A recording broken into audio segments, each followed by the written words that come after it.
All right, welcome back to the To Be Fair Show. I am your host, Johnny P. It's Old head real. it's Q. There you go. And we back. We Before bite. we get started, I want to tell everybody tap in on all socials at the To Be Fair Show. The Mm-hmm. Facebook, Instagram, TikTok, Threads. Mm-hmm. Hit that like button. Go ahead and subscribe. Mm-hmm. And while we're here, hop into the live chat. Get active. All super chats get read immediately. Yeah. And as y'all can see, Ooh. we in room A today. Room A It's in Focus Studios. in Focus Studio. Y'all see the wide. Okay, Ain't we- you? Y'all see what we doing. Yeah. We still putting it together, but y'all getting some early sneak peeks of it. Work in progress. Work in progress. Still getting all the scene together. But go to Johnny real quick. Check the background out Look, right look, here. Check the Look background. kind out. of clean, don't he? Look at that. Look at that. This could be your studio. This could be your podcast. Small price. Small price. Small price. Go to me real. Ooh, man, see how that light hit him? I was just about to say that. Cinematic, if anything. I was just about to say that. Cinematic, if anything. That's it. Well, like Denzel up there. If anything, cinematic. You know what I mean? But yeah, nonetheless, we are here. Shout out to our brother Rail. Rail couldn't make it here with us, but you know, we trucking Shout on. out to Tone too. Yeah, Tone's inside Greensboro getting something Road off. tripping. I think he said he convention or something like that. I want to say. But yeah. Nonetheless, you said Bull City. I said road tripping. Oh, road tripping. Road Okay, tripping. okay, Yeah, okay. road tripping. So yeah, tonight we on a 2-man featuring Charlotte's newest viral sensation, I guess. Yeah. Catching bodies. Million in a day. It looks like I don't know. Catching bodies. I told him, I said, hey, guess you're gonna go viral tonight, and I guess he went viral tonight. I got a question. Well, last night Did you get a tech? clearly was. Did he make the shot? I know he made the first one. I can't remember if he made the second Okay. one. All right. Well, if he- Yeah, but it was a that's 30-point game. It was that's big. worth it. Mhm, That's worth it. mhm, mhm, That's worth it. But mhm. got something that just dropped. Uh-oh. New J. Cole. Cole on the way. New Cole to fall off. To fall off. 2-6. 2-6. Yeah. How do you feel? Are we about to see Philadelphia Paul George? Are we about to see Indiana Paul George? Are we seeing OKC MVP season Paul George? What is your thoughts? I hate that fucking analogy, but no, I think Which Paul George is popping out? you said Indiana, OKC. It's not OKC. OKC. You know, OKC is literally his best season. His second year in OKC. Yeah, no, averaged I 28. don't think Cole's going back to his best season. Oh, I don't think he's gonna go have his best season. But was it like his Damn. third? Like you'd say, I damn. don't know if that's gonna be his best season. Hot take. Oh, what? Cole got some good seasons out there now. He have off seasons.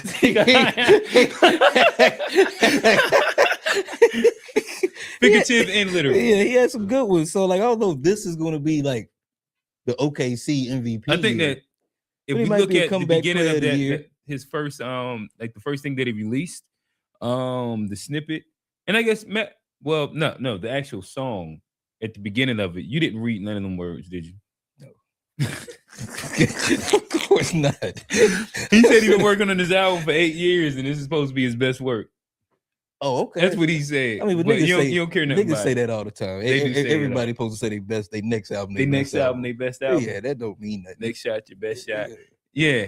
Yeah, that is what people be saying. So I don't know, but like, yeah, I'm excited. Don't get me Excited. I'm Maybe excited. we could do this first. Q, if you can go to my memes really quickly, and what we'll do is this. Let's start off with the. I guess he dropped a album promo, right? Was that the first thing that he dropped? That's not mine. Keep going. And share screen, it'll make it easier. Think about what I. Nope. Go to share screen. It's the third button. There. Not that one. The one right beside it. No, Q. Right above that one. Right. You right there. There you go. Listen, they say what would they call this generation? Z. Yeah, Gen Z. A? Yeah, they say they tech savvy. Clearly, clearly not. I showed him twice and he forgot it. Scroll down a little bit, and go middle right there where you see J. Cole underneath. Yep, right there. Click that.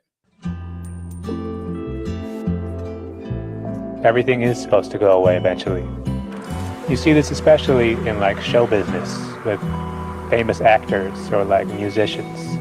And it's like, oh, this guy used to be famous and then he fell off. What happened? And they want to point to, they did this and they made some sort of mistake. Instead of thinking that, look, it's kind of crazy they got famous in the first place. So few people reach that level that, yes, of course, it's not going to last forever because somebody else has to take that spot. And that's how show business has been since forever. But no, they always want to say, oh, that guy fell off. They want to look down on him for just going through the natural cycle of rising and falling. I'll be the same way over there.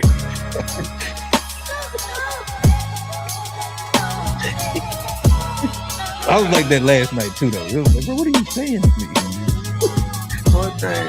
Young Puck playing war games. He wanted love, but he only made more pain. What thing?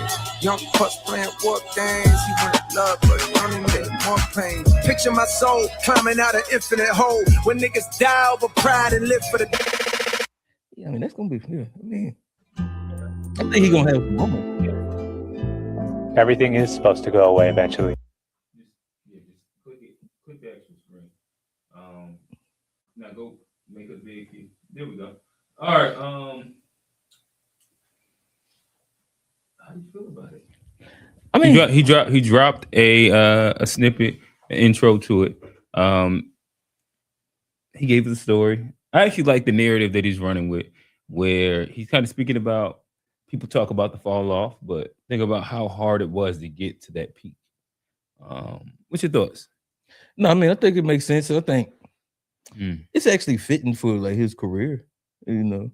Explain. Oh, talking about like where he's at now. Yeah, where he's at now. I think it's like you know, some things work themselves out. It's like, okay, I'm sure he probably wouldn't have wanted to have the last year. I mean, he just went back to Drake, but I mean, I feel like he took some, you know, collateral damage over the beef and stuff, and I feel like, you know, he kind of. So was the fall off an omen?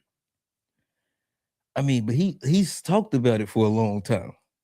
Like that album will make it an omen. I guess so. Like a self-fulfilling prophecy. Yeah, that's what I'm kind of getting at. It's like, well, I don't know if he necessarily wanted it to happen, but just kind of worked himself out that way. He worked himself into falling into off. a fall off. Yeah, he talked himself into it. I think that he actually got to like the highest he had ever been, and then just fell off, just like that. Just one miscalculation. And then I think he just chilled, and you know, he always had this because we've been waiting on this one for years to follow. We've been waiting on it, so I think it's, you know, proper time to bring it out. So let me ask you this: where we're at with J. Cole, we'll answer the original prompt first, and then we can dissect some of the records, some lyrics.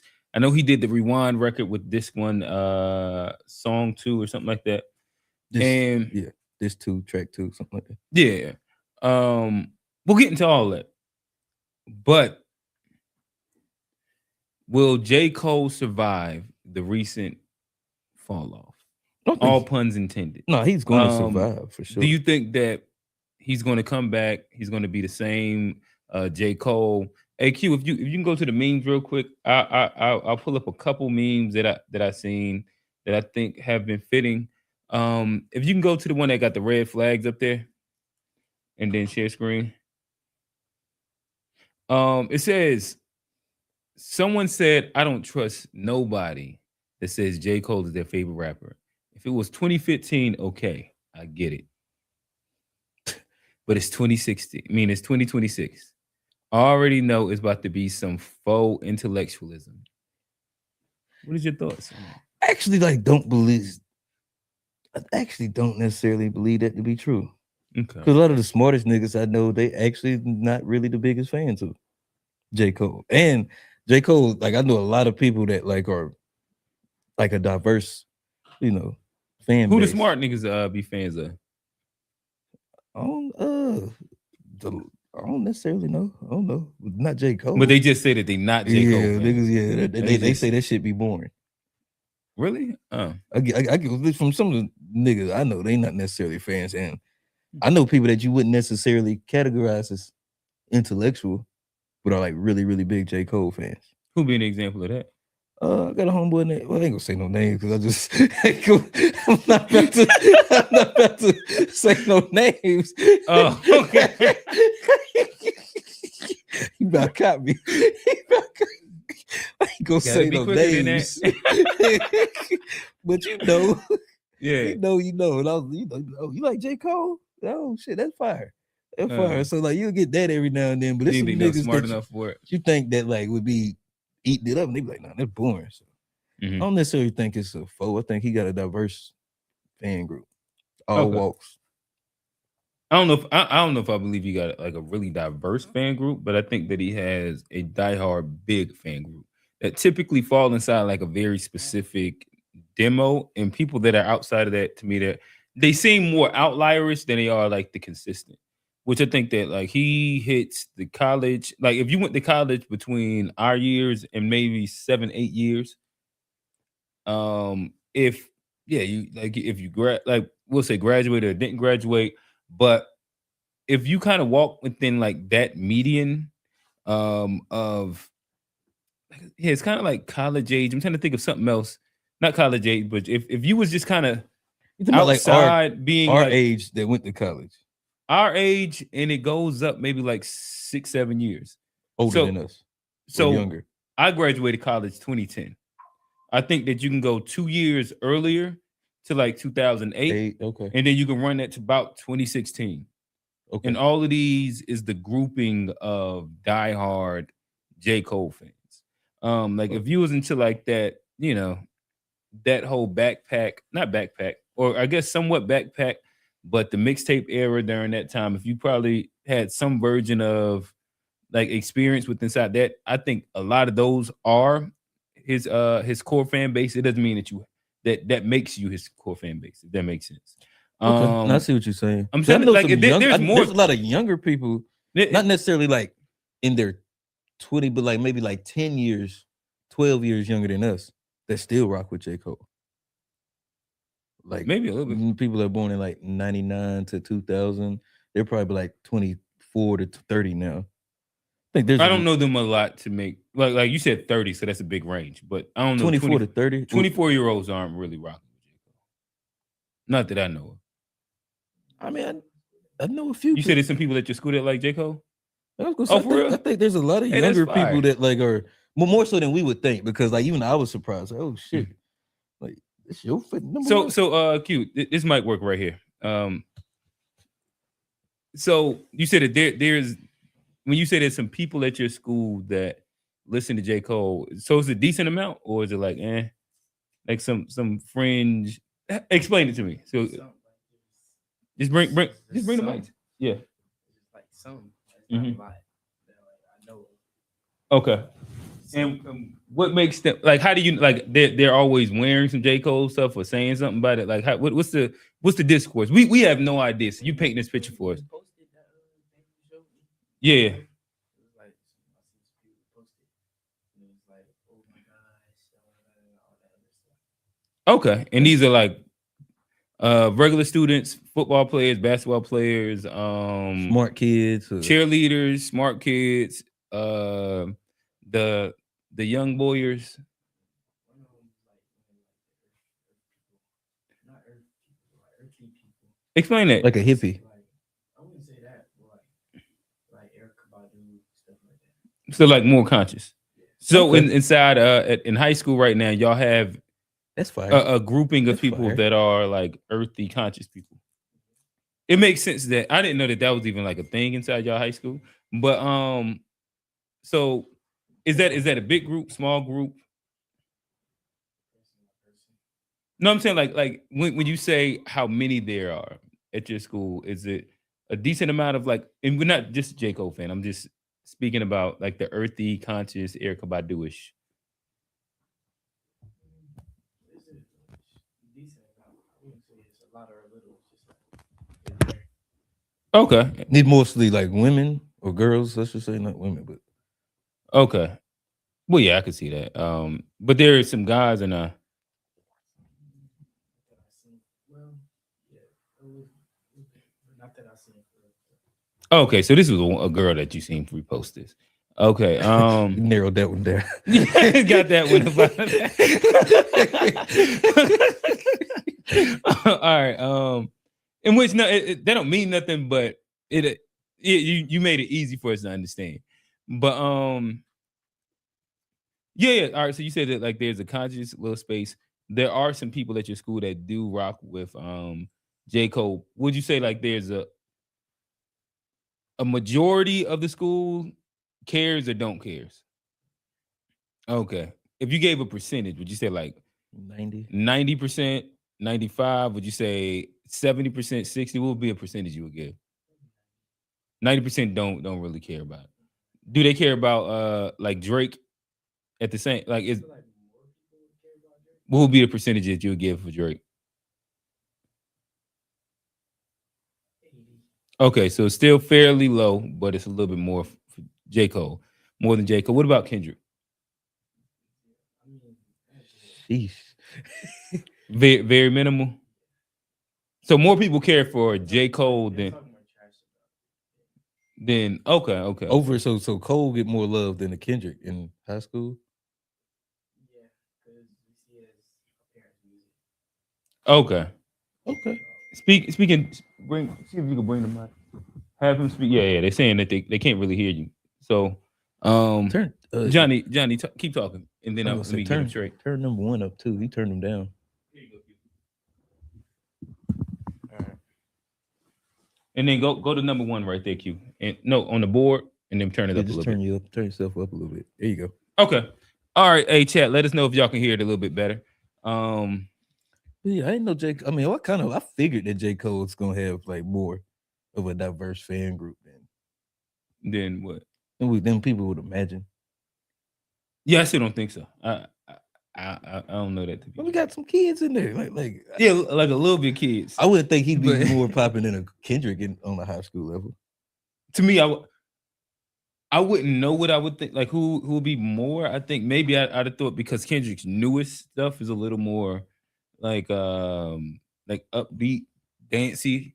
Then maybe it had a little bit more. But I think Kendrick and Cole are probably going to be lower, way lower on the totem pole. I still think that Drake, and I guess he kind of confirmed like Drake's still low, but he's going to be higher than them because he has more pop hits. But I might be a little bit higher than that. It'll be like maybe like 70. like 70%. Okay. 'Cause a Yeah. lot of, like you have like some of the basketball players that'll listen to Drake. Mhm. Girls basketball players, Mhm. cheerleaders, of course. They just like Drake, Party Next Door, those type of things. Okay. Then like you got a bunch of regular people that just listen to like his music as well. Now Rizzy made a good point. He said with that feature run that Cole had, probably got a lot to do with how Q. his Pull it up. fans. Pull your sound on that one up. But you also go to that. 'Cause you talk mad low. But all right, so go to his first one, then we'll go to the next one after that. Riz says the bulk of J. Cole's core is definitely folk around our age, but he'd get some youth because of him and Kendrick are really the only superstars with the conscious youth would get exposed to. It would sound like they don't give a shit about Kendrick. Well, not all the youth are conscious. He said the conscious youth. That's what I'm talking about. The conscious youth, they clearly don't conscious care youth- either. He gave J. Cole a 10%. But how many? He gave Kendrick a 0. But how many kids are conscious though? but we're talking about the conscious youth. So a part of that, I mean, within that demographic, Cole get a little love, but Kendrick ain't Well, really the rolling. conscious kids only 20% of the population, and he gets 90%. There will still be half of the conscious kids. Who you talking about? Kendrick. Cole. All right, you're making a different argument. I'm not sure what you're arguing. So I'm saying that Cole does. It sounds like, according to what we just gave, this is like a very anecdotal whatever. That among the conscious rappers that the conscious youth have been able to consume, they rock with Cole on some level. It sounds like, according to him, they don't really care about Kendrick at all. And that's on the point that I'm making. Just giving off of like that slight anecdote. Go to the next one, Q. Cole most likely resonates with the youth more than Dot because he went through this crazy feature run as the kids were still growing up.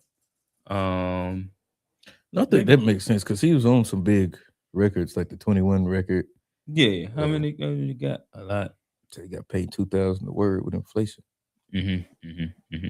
But yeah, fair. All right, so I guess this is a good time to like do some actual music digesting.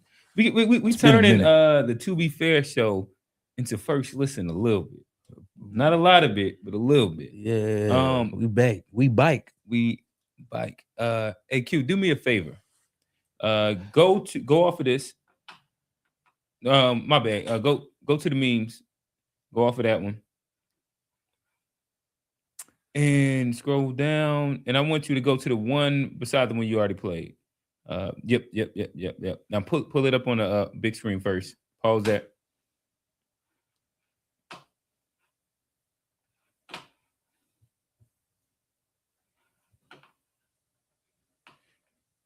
Now pause it. It's not playing yet, but just click it. All right, so what we're gonna listen to is J. Cole's most recent release. We're gonna listen to some of it. He did what some people are calling a rewind. I don't necessarily agree with that, but you don't agree with what part? The comparison to rewind, I think it's a little premature. I don't think. Why would it be premature? What does that mean? I don't even. Well, because I don't think he was necessarily trying to go back to us. I don't think he was necessarily trying to remake Rewind. I think he was just rapping his life in reverse, right? Sequence. But that would be. But what's the premature? Like, so because I think Rewind was rappers, more of a story, and he rapped this like way more backward. Where he was rapping just more in just sequence, like his life story backwards. In reverse. Yeah, but Rewind was an actual like story told backwards. Right, but I think you would. I imagine you think they both rapped a story or a song in reverse, and that will make them direct comparables because of these might be 2 of maybe 3 records that you could ever think of that any rapper has done. I mean, I can understand why, but I think they approached it totally different though. But if you take the same, like I imagine unless somebody's literally remaking a song, if you approach a concept, it's going to be like different. But if it's the same concept, it would make it comparable, right? If they both rapped a song in reverse, you don't think that that's comparable? A little bit. So what's the premature part? Like it's just a little bit. Saying one is better or not, that would be premature. But I could see, like, I don't know. When I first heard it, I didn't necessarily think of Rewind. I was like, he's telling the story from his death backwards. But first thing I thought was Rewind. Was like, he's doing the Rewind thing. I mean, I can understand. When I saw people say it, I got it, but I didn't. That was not my first. Like, I mean, but do you think that he would have been inspired by his favorite rapper to make a record in reverse? You don't think that had anything to do with any of that? I mean, maybe good. Right. Shout out to Riz. He said, Cole said their tears in reverse and went back up into their eyes. How did they approach it any different? In which we just listened to Summer Rewind. We're gonna listen to Summer Rewind in a second again. But he does a lot of like the exact same thing that Nas does in Rewind.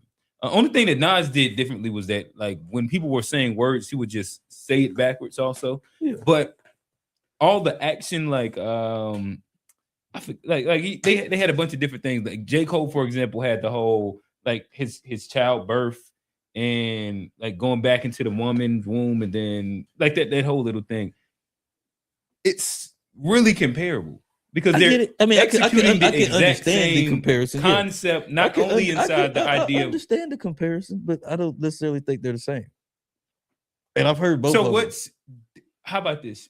Let's play this one. And what's I could get different? Well, because I think the time span, like telling your life, we understand it. Like that's almost like an obituary versus like you're telling us very intricate story backwards and getting all the details. Like it's versus just, the only like difference is like Nas a is way day more in a intricate. life. I mean, well, No, day Nas told a and- story about the ice, like he told the whole story, intricate, detail by detail, backwards. Where J. Cole is just kind of just giving a timeline of his life. I don't think they're the same. I don't think it's. no one would use the word the same, but they're hyper comparable. I get in one Like way. I don't see how you wouldn't use like And baby, and directly compare the two and how they execute the concept, because the only difference is the time frame. Everything else about it is pretty much the exact and baby, same I just thing. like maybe we'll get there. So maybe I'm premature. Maybe I'm speaking my piece premature because I don't know. But let's play some of this Q and then we'll talk about it in a little bit.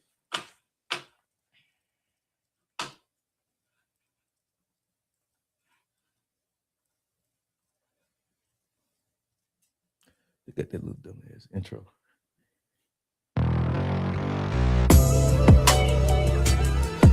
Yeah. Shout out to G. G said you want to play this. He ruined the vibe. Yes. He ruined the vibe. He ruined it for you. That shit don't ruin nothing for I me, see. boy. I don't care nothing about what people say.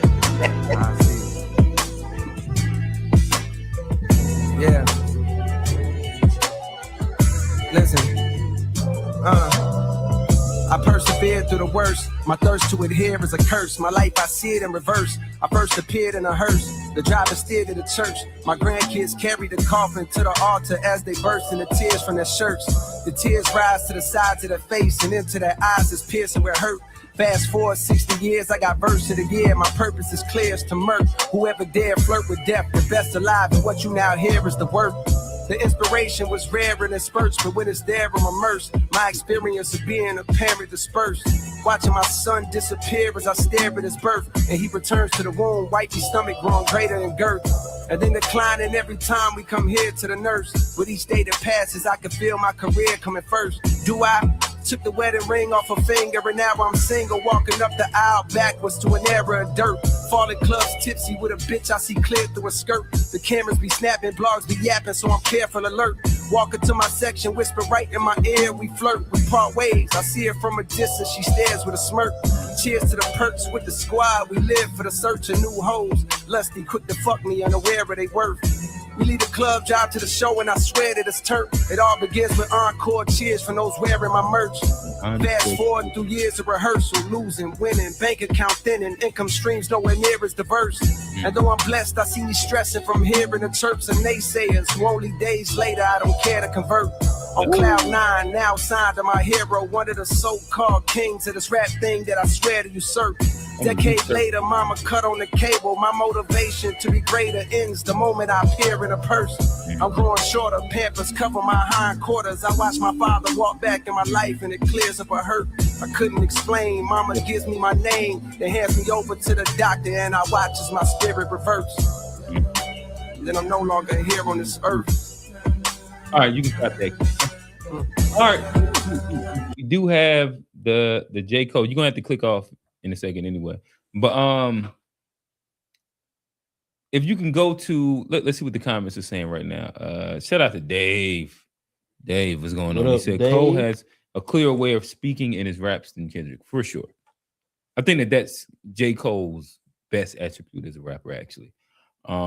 Is the clarity in what he's attempting to get off.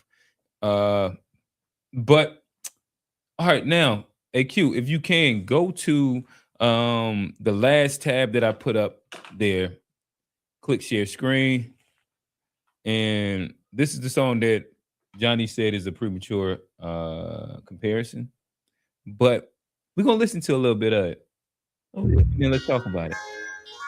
Listen up, gangsters and honeys with your hair done. Pull up a chair, hun, and put it in the air, son. Dog, whatever they call you, God, just listen. I spit a story backwards, it starts at the ending. The bullet goes back in the gun. The bullet holes closing his chest of a nigga. Now he back to square one, screaming, shoot, don't please. I put my fifth back on my hip. It's like a VCR rewinding a hit. He put his hands back on his bitch. My caravan doors open up. I jump back in the van and close it shut, go in reverse. Slowly prepare, my nigga jungle others out. Something crazy like go he there. Sitting back back in his chair. We hitting the roach. The smoke goes back in the blunt. The blunt gets bigger and broke. Jungle unrolls it. Put his weed back in the jar. The blunt turns back into a cigar. We listen to Stevie. It sounded like heavy metal fans spinning records backwards of AC/DC. I give my niggas dap. Jump out the van back first. Back upstairs. Took off the black shirt. I'm in the crib with the phone in my ear. Listen up so y'all can figure out the poem real clear. The voice on the phone was like, outside, right, we. So with my mouth wide, holding my heat. Bullets, I had plenty to squeeze, plenty for ya. Cause Jungle said, block your own enemies up. Hung up the phone, then the phone rang. I'm laid in the bed thinking about this pretty young thing who left. She came back, her clothes just fell to the rug. She fell to my bed and gave me a hug. I told her no hell. She talk about me kiss. Bobbed her head, then spit a nut back in my dick. Started sucking with no hands, a whole lot of spit. Then got up and put a bra back on her tits. Got fully dressed and told me stress really I'm. Picked up a Gucci bag and left a nigga behind. Walking through the door, she rang the bell twice. I vomited vodka back in my glass with juice and ice. The clock went back from 3 to 2 to 1, and that's about the time the story begun. That's when I first heard the voicemail on the cell. It said, son, we found that nigga, we got a kid. Hey, yo, son, you hear me? Yo, son. You hear me? Yo, dead ass beef. This dude right on the block right now, man. I found him right now. I see him right now. It's a killer. And then he got real grimy. Yo, this They Nas, done. leave it. Peace. Hey, done. All right, stop it and get to it. All right, so those are the two records. Steve, what Steve say? Whoa. All The right. degeneracy, Steve. I know. But yeah, nonetheless, Yeah, I think they're totally. I think that if I give my hot take, and I'm gonna tell you what. Oh shit! Here we go. I don't want again like you have to go into that whole they're different. I think that they're comparable, and I think that at this moment, and I think at this moment I'm probably going recency bias, and I like Cole's, and I'm gonna tell you why I like Cole's a little better. I like his because of it is so hard to write a verse using the same rhyme scheme, and he used the same rhyme word the entire time to explain his entire life. That shit is such masterful writing that now when you listen back, you like it's almost jaw dropping. Where I didn't catch it the first time, then the second time I was like, oh, he did like Kasaha does this amazingly too. He's like an elite pen writer, and what Nas did is, again, masterful, tier 1. Just even developing the concept in itself, like you get the applause because like you're the first of doing like this thing. But as a writer, what you also understand is when I can go mad different, if I can go mad different rhyme schemes, like I could change the rhyme words, I can go so many different other places. Writing a 2-minute song and only using, let's say, education and words that rhyme with that is excessively hard. But then doing it at the level that Cole did, where he rapped his ass off while also using the same rhyme scheme while executing this concept, I just think that it's tier 1. These are the reasons why at one point in time, I thought Paul George was a GOAT. And, you know, sometimes you see him play and you be like, damn, it's not a lot of niggas that can actually do those kind of things. And he executed one of those things and then, of course, for me as the consumer, his life relates to me way more than killing a person. So as I'm hearing him go back through certain things, I'm like, oh, damn. Like, these are relatable things. And I think that that's the core of why people of a certain age demo really rock with Cole, is because most of us have a very similar life experience that he speaks through with certain things. Johnny. No, I mean, I get that. I mean, what you said was all that's a fair point. Definitely a fair point. But I still don't think it's anywhere close to Nas's record. I think Nas Rewind's like one of the best like hip hop records of all time. I think it's like goated up there, you know, some of the best hip hop records. I like what Cole did. One of my favorite hip hop records. I like what Cole did. I don't necessarily think it's close to a Rewind record. I also think like when it comes to like telling a story, like I mean, and it's not against like the J. Cole. I do like him, but where like some of the boring criticism comes from is like the story of your life told backwards. Like most of our lives go like that. Man, you die like the I don't story, understand what that means. the story telling your life backwards, where from death to where you're born, is it's not as creative to me versus like telling a made up story, or even if it's just a story you know. I think that that's way better than telling a made up story. Not creatively, not really, and like writing because like No, I think because like it's it's already happened into your life, and you're just repeating it back. Yeah, like- Everybody's life goes to a similar time frame. What Nas did was he made up something, a story, and then flipped it backwards. I think that So like I think the that's way easy, more to me, intricate. the easiest thing to do as a writer is to make up shit. It's so much harder to use real life experience and then make that artistic. In my opinion, this is why like the best rappers, they typically aren't fantasy rap tellers. I mean, I guess maybe you say Lil Wayne's a fantasy rap teller.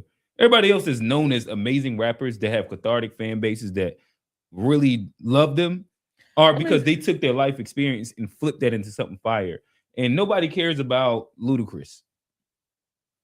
I wouldn't say that, but I get what you're saying. Nobody put get who what you- goaded Ludacris. Why didn't say go? I And didn't it's say because go. he ain't talking about shit, and it's just made up creative But then Nas on a elephant different ass, level. but like nobody care about that.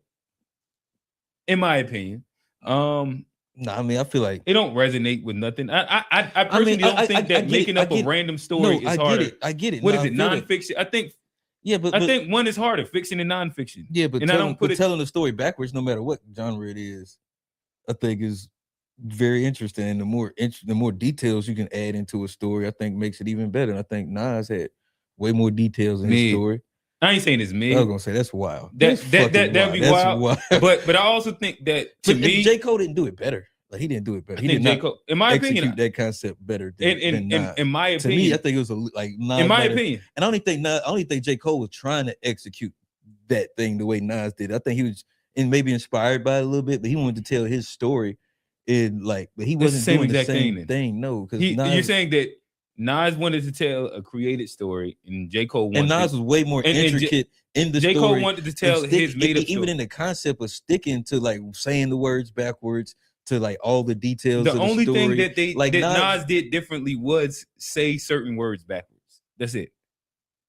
J. Cole did like whether you talk about like the shirt coming up and like tears from the whatever.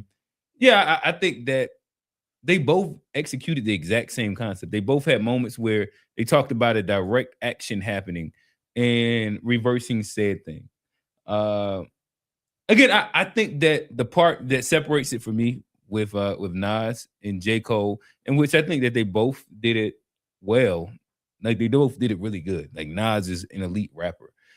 He's a top 5 to 7 rapper in my book.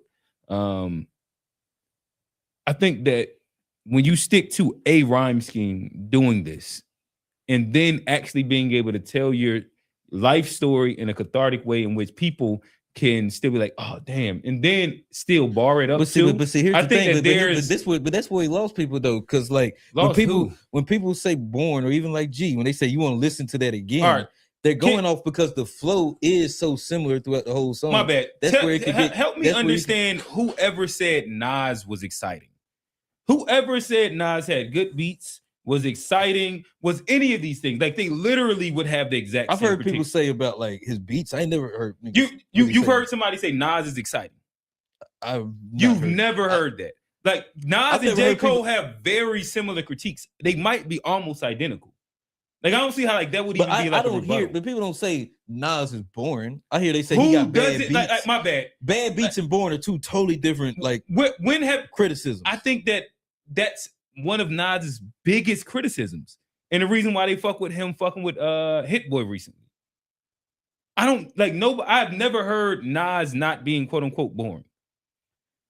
I've heard he had bad beats. You've heard he's had bad beats. Have you heard him being exciting, a hit maker, crazy flow? Like, what if you heard that would say anything other? I think J. Cole gets way more non-boring critiques than Nas does. Okay, but I'm talking about specifically on this song and the concept he used where you sticking to the same rhyme scheme for a whole song could be considered boring. I think that's where people Listen, and I don't think that Nas didn't do that. But Nas his song, he was way more. I think that was way more engaging of a song to listen to. Rewind versus this. I guess I think again, and I think part of the reason is that because he stuck to that one flow and rhyme scheme the whole song. I think he would have. well, I think that's the talent part, in my opinion. Like, I do. I think that it's so much easier to bounce around. And as I was saying, like to G and well, A-Black wasn't really necessarily on that side. I think that the technical, like if you appreciate technical rap, the casual looks at that as boring. So if that's the critique, that's not necessarily a critique that matters to me personally. If that's what I like from, or if that's what I love from this rapper. So Lupe Fiasco gets boring, but on a technical side, in his storytelling, his illustration, nobody fucks with him. And if the knock is boring because it's dense, then that comes with no. What I'm saying, I'm not saying the content is boring. I'm saying that style of rapping when you're doing that same different again. Lupe gets the exact same knock. Help me understand. Like rappers, like the hardest thing Lupe to do is not for like having big words and not necessarily for keeping the same. What? When has anybody ever said Lupe's exciting? Again, let's start going through this. I'm talking about there's a J. thing Cole you said has that way more that you hits said than Lupe. J. Cole did in this song, and I'm saying that is the part that makes the Nas song better than this song. No, and that's what I'm saying. That's what makes. But now you're making like the pop side thing, and to me, like that record is not a pop record anyway. Like that's a hip hop. That's a hip hop head record. Both of them are. Right. So I don't understand where the boring talk comes in at. Because if we're not talking about something that's radio friendly and we're talking about what we enjoy from really good rappers, I don't see where, like, I don't introduce boring into these conversations because that's not something that matters if we're not talking about commercial hits. And that's the point that I'm making. If we're using, because the reality also is that everybody that you name, J. Cole has more hits than Nas. Let's keep it funky. He has bigger hits than Nas. Let's keep it funky. I like J. Cole better than Nas. I'm talking about these two songs in specific. Right. But now, you act like I dislike Cole. No, but Nas. My thing is that like you're bringing in a critique that holds no weight if we're talking about the quality of a hip hop record. So I don't know niggas that critique hip hop records and use the word boring. They use that for like hits. What I'm saying is, if this song, J. Cole's flow was more boring than Nas's, even though they both could be considered boring rappers. They both could be considered like word intellectual. I think Nas was way more intricate, way more detailed. He way more diverse with his flow versus a J. Cole in these two songs back to back. And that's what I only think is comparable. And again, what I'm saying is that I don't know if we're having a hip hop conversation, what weight the word boring holds. And so then the flow. This the flow. And then all right. So Nas had a better flow. And so now, cadence. All right, so again, now let's walk through this, and this is where we can get into a hip hop conversation because of, again, the sporadic flow is easy. On a technical side, the hardest thing to do is keep same rhyme pattern and flow pattern. That don't mean you execute it well, even if you do that. Right, so just because you do something don't mean you did it. Cool. Now I would love for you to tell me that J. Cole did not execute that at an elite level. He did. All right, so Nas' song is still better. Nas' song was easier to do. Like it was easier to write. In my opinion, it just is what it is. Okay, but like there's still one was better than the other. That's harder, J. Cole one. It's clear. It's the Nas. In my opinion, Nas shit is way better.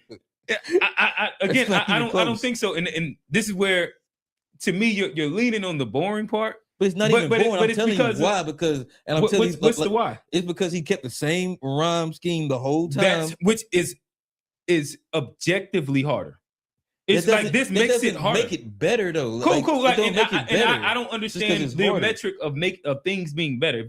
If your only rebuttal is that Nas used different words and J. Cole did the harder thing. He told a more intricate, more detailed story also while using different words too. Like it wasn't just. I don't think that Nas's story was way more intricate at like this bigger level. I think what was harder was using the same rhyme scheme and pattern than sum up, like saying a couple words backwards more. J. Cole did the exact same technique of saying very intricate things backwards. I don't think that Nas was crazy. I give Nas the credit that he originated that concept, and this was based off of that. Like that birthed this concept. I don't think that he quote unquote did it better though. I think he did. I definitely do. Yeah. I only think it's close.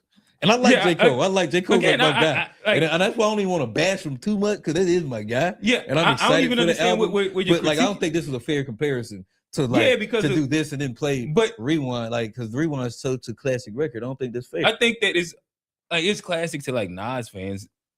It's cool. Like again, I'm not like that record wasn't that big of a thing to me. So like I don't have like this big bias to it. Like it's cool. I've heard about it a bunch of times. Maybe I heard it once or twice. Nah, that shit, It's just that it's a Nas record. that shit went platinum in the Newton household back in the day. That shit Yeah, was- for you. that shit, That's it. Like, but if we go to the technical sides of what's really happening, J. Cole executed a harder concept when it came down to the rhyme scheme. This is why I put Sci-Hi the Prince at a higher level than like 95% of rappers. Because of if you can keep the same rhyme scheme and bar up, that is harder than 90%, That doesn't mean it's- 95% of what rappers do. It is like, and again, this is just any rapper that's put words together over an extended period of time. That is the hardest thing to do. Keep the same rhyme pattern and the same rhyme word and make it engaging. I just think that it's one of the harder things. but yeah, just because you do it doesn't mean it's engaging. All right, so if you're saying that the song is bad, then you let me know. It sounded like you said that he did it at an elite level and that you liked the song. So it doesn't sound like it wasn't engaging. If people that already says J. Cole is boring say he's boring, to me that doesn't mean anything. but here's my thing though. Like when I heard it the other day, Okay. cool. I went back, played it again, went back, played it Okay. again. You didn't play the Rewind record. I'm like, oh shit. Like, oh, okay. He didn't necessarily. Yeah, I Dude, said, damn. Like, The rewind was to kind me, of like to me, when I heard Rewind, it reminded me of like, oh shit. I say, damn, rewind didn't was do- kind of. I ain't gonna say it's mid, but I was Nah, like, I see that where had the I see where it was exact inspired from. But I'm taking the harder executed concept. Q, let's go through some of these comments. There we go. Which one you wanna start with? Roll up, scroll up. Cole, my favorite rapper. Start there, or Alien. Go to one right above it. Cole just took the concept and made it better. It's a much deeper song, and is written way better. I agree with Riz. And Riz is also like Riz kind of he'll keep it fair. That's the best way I'll say. He'll keep it fair with Cole. He's way more of a Kendrick fan. And yeah, hey, I'm gonna need you for a second. This ain't the time to step out. But go to the next one. Cole, my favorite rapper. Go to the next one. Go get that. Go get in there. Says Q, a straight hating on Nas. We know Josie. J. Cole. J. Cole is probably with that. Is your favorite rapper. But you ain't gotta hate on somebody because they're not your favorite rapper. Man. Get nephew, man. I like Get nephew, man. The thing is, I like Nas. I like Nas a lot. Like I play Illmatic often. QJ heard Illmatic multiple times. Steve stupid. What? I guess we'll get there in a second. But yeah. I don't think that I'm hating on Nas, saying that one record is better than the other. But I did use words like mid, so maybe I'll take some of the hating allegations. But that's only because Johnny was. I wasn't hating. Yeah, he was. I was not hating. I don't think. You clearly started hating on the Cole record. That's why I stopped. I had to get up out of there because I didn't want to start hating. But I didn't want to start hating. But like, I think Nas is better. Yeah. Again, I can't. All I'm saying is that I have like metrics and reasons why. Shout out to Riz. Riz actually said a lot of my thought. I think it's just written better and more intricate. And he took a harder route to do it, which was like the structure rhyme scheme thing. If you're not a hip hop head, I get it, and I can see how it can go underappreciated. But We're there's certain comparing things two that hip hop artists though too. It's not like Huh? we're comparing two super hip hop. yeah, and artists. so if we're using that as a rubric, I think that what Cole did was just harder. It just is what it is, and he executed it at a great level. And yeah, that's my I opinion. can give it to you harder because like writing it, I'm thinking about right, but I don't think it ends up being a better song at the end of the day. Oh yeah, and that's what we can agree to disagree. Go to the next one. Wayne as an adult is mid. I agree. I was a Wayne head. He became mid though. Like he fell off. We're talking about fall off. That's a motherfucker that fell off. What's next? It says Dave said, in simple terms, you can't move forward from going backwards. So it's like accept the lessons to progress forward and be open to future information. Dave dropped a gem. I'll say Dave's like a what they call that, a philosopher. Philosophizing. Oh, yeah. All right, keep going, Q. J. Cole is boring. Why would Jay-Z walk up to Drake and tell him, won't you give your boy a hit? Is that something that happened? Oh no. Okay. What he say? was telling Drake to get J. Cole a hit. I don't know that story, but hits. huh? Oh, they ain't even got no good songs together. And then they got like one song. And Yeah. outside of the one that started the whole beef. Oh yeah, that's yeah. But I mean, objectively, like him, Kendrick Cole are the three biggest rappers of the past 15 years. And Literally, yeah. they've had a longer run than all the entertaining rappers. So it's kind of hard to just say that they're boring. This is a lot of people that really, really like them. All three of them. This is Kendrick included. Go to the next one, Q. J. Cole has been called boring, but the same reasons they called him boring is usually the same shit they put him over Kendrick for. Niggas just be talking. Okay. Go to the next one. J. Cole has no classic hip hop songs. I think J. Cole has a lot of them. That's yeah. He has a lot of them. Yeah. I'll start with Love Yours. It's a classic. But like he has multiples. Deja Vu. I wouldn't even like I could like he has some commercial ones, but then he has like some that's just for hip hop heads that you could just go to and it's gonna resonate to. Go to the next one. And Up was saying I was hating. Yeah, he was going. Yeah, I'm going a little crazy. I haven't heard. Keep going. I like Kendrick, but MF has hyped him up so much for doing the Courage the Cowardly Dog flow. Oh shit. I do think that Kendrick's writing is the best out of those three. What I think about J. Cole is that he has the most relatable, simplified, like what he's trying to get across. It's like you get it. It's undeniable. Like it's very plain, and he gets that through. Kendrick is like he can get so intricate at moments, especially earlier him. If you go like Kendrick Lamar EP, Section 80, like a lot of these earlier records where sometimes like you get the right mix in you, and you go back and listen to Kendrick records, you be like, this nigga is leaving Earth. This nigga dense. It's just different. He dense. Yeah, he's just leaving Earth. But to each his own. Nice is better. I'm sorry, Nas is better than J. Cole. Y'all like J. Cole because that's your generation's version of Nas. Point blank. Okay. Tell him, Is that why you like J. Cole? You like him better than Nas? I do like J. Cole better than Nas. Yeah, is it because he's our generation's Nas? I mean, I guess. I don't know. Sure. Okay. Why not? Go to the next one. Johnny just has a bias because he grew up with the Nas record. So comparing them just makes him judge it harder. Yes. That is true. That is true. That's why he couldn't articulate an actual reason. He just started saying shit that he heard other niggas say.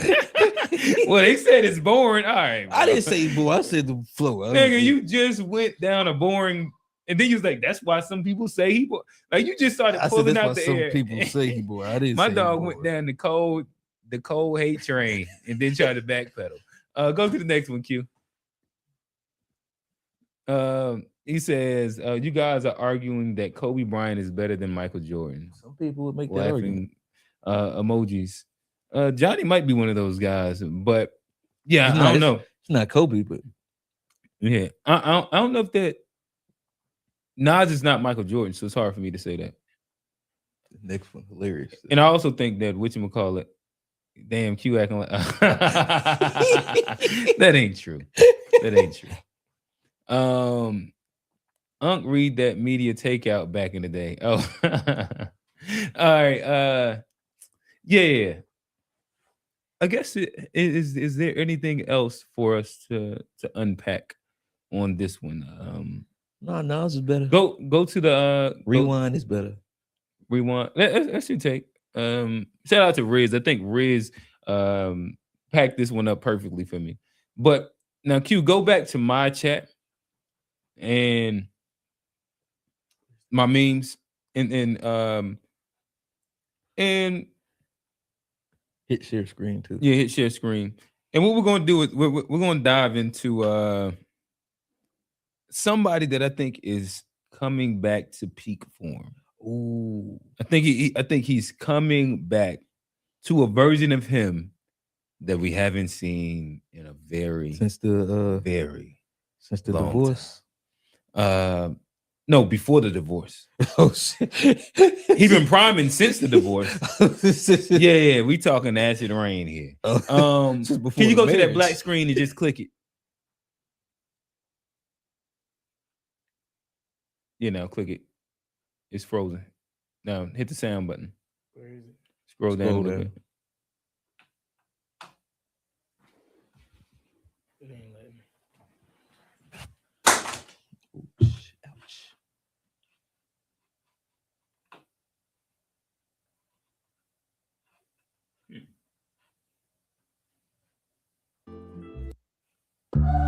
We was bad kids, we was bad adults. You ever took that dad drive for a pack of smokes?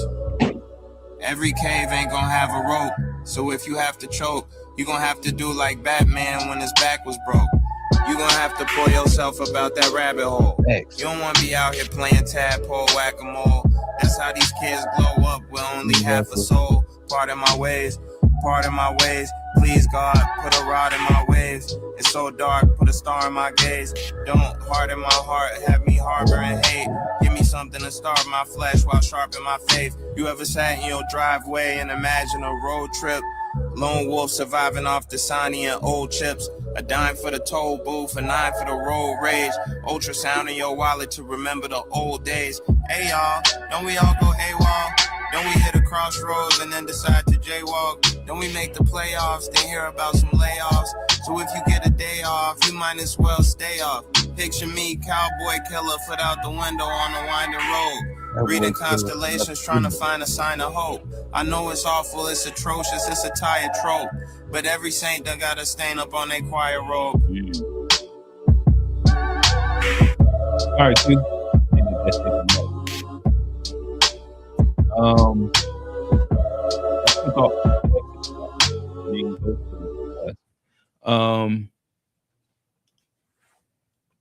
Yeah.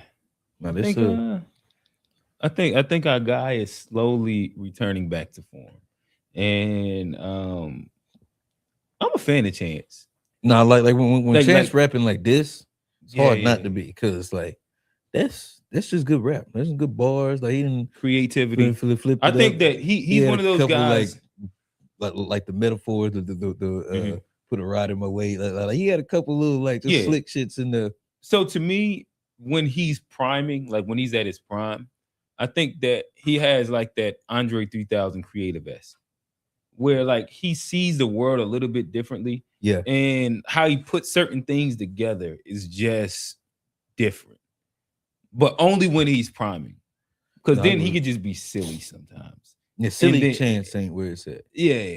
But when we get Acid Rain Chance, like when he gets deep introspective with the creativity of a child, like I think that is Actually, I think that's a good word because like he don't like when he raps, it makes you feel like you're looking at the world through the eyes of like a child almost. Where it's like with the interesting perspective. yeah, but it's just the awe. Like I feel like he like has such an appreciation Yeah. for like the stuff that he sees and what he raps about. It's like something that he usually has like some kind of appreciation for. And you can almost feel it in the way that he, you know, describes. Even like when he goes through shit, like he raps about the like even from like acid rap, the way he rapped about like the city back in the day and like just going through that, it made it feel like, you know, it takes you back to them feelings as a child. That's why I love Chance. That's what I fuck with him for. And like, yeah, I like that. There's a few of them there. What are you rating that? I get that at 8. That's an 8. That's an 8. Okay. It's an easy 8. Hey, can we go down memory lane just a little bit? Hey, Q, if you could do me a favor, I'm about to send this to the yeah, just a quick audible. I think that you're going to appreciate this Omaha. Go to the messages tab. Now go click that one. Now share screen on this. Hit the volume and then share there. Push play and we lit. We're gonna have a look.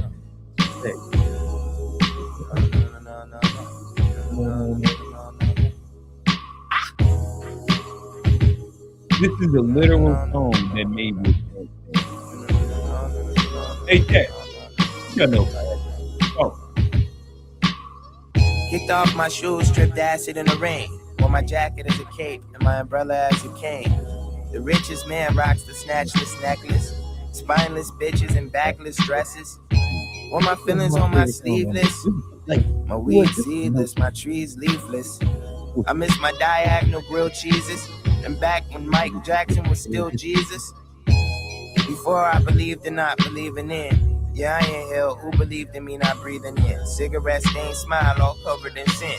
My big homie died young, just turned older than him.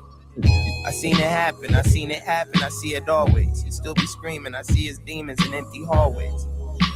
I tripped to make the fall shorter. Fourth quarter was just a tall order. All right, we can stop it there. And I'm hungry, I'm just not that thirsty. But yeah, that is peak level GOAT Chance to me right there. Yeah, you go yeah. Introspective. Yeah, introspective creative Chance. Like Cocoa Butter Kisses, that's one of the ones on the Cocoa Butter Kisses. I like that. That's a little more poppy. But that Paranoia. It's just a really good paranoia. And then what was the Oh, go Pusha send- Man. Go Pusha send. Pusha Man was My the- bad. I Pusha gotta send Man. that one in really quickly. Like, Paranoia is another Pusha Man like that too. Well, Pusha Man just runs into paranoia. If I'm not mistaken, yeah. Okay, so that's the same. Okay, that's the same. So Yeah. Like Dark Chance is like my favorite version of him. And yeah. now Paranoia was why is he trying to rap like Eminem? That's what I don't think that's what he was trying to do, I didn't hear that, I don't but think that's what he that was might trying be to like do. that's Chance. That's Chance the rapper. Q, go to the next one that I just sent to you. Paranoia, that's that one. But really, and- that whole album, it's like no skip. They can Yeah. pick like you started from the top, Mhm. get in the car, drive to where you want it. You won't have to hit nothing else. We're gonna let this play a little bit for y'all. We're gonna get off the Chance in a second. I'm just happy that he's making.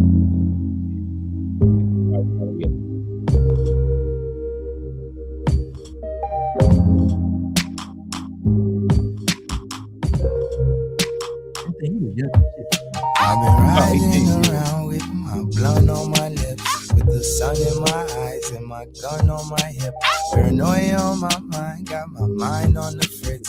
But a lot of niggas dying, so my 9 with the shit.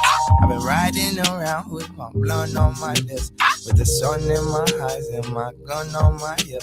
Paranoia on my mind, got my mind on the fritz. But a lot of niggas dying, so my 9 with the shit.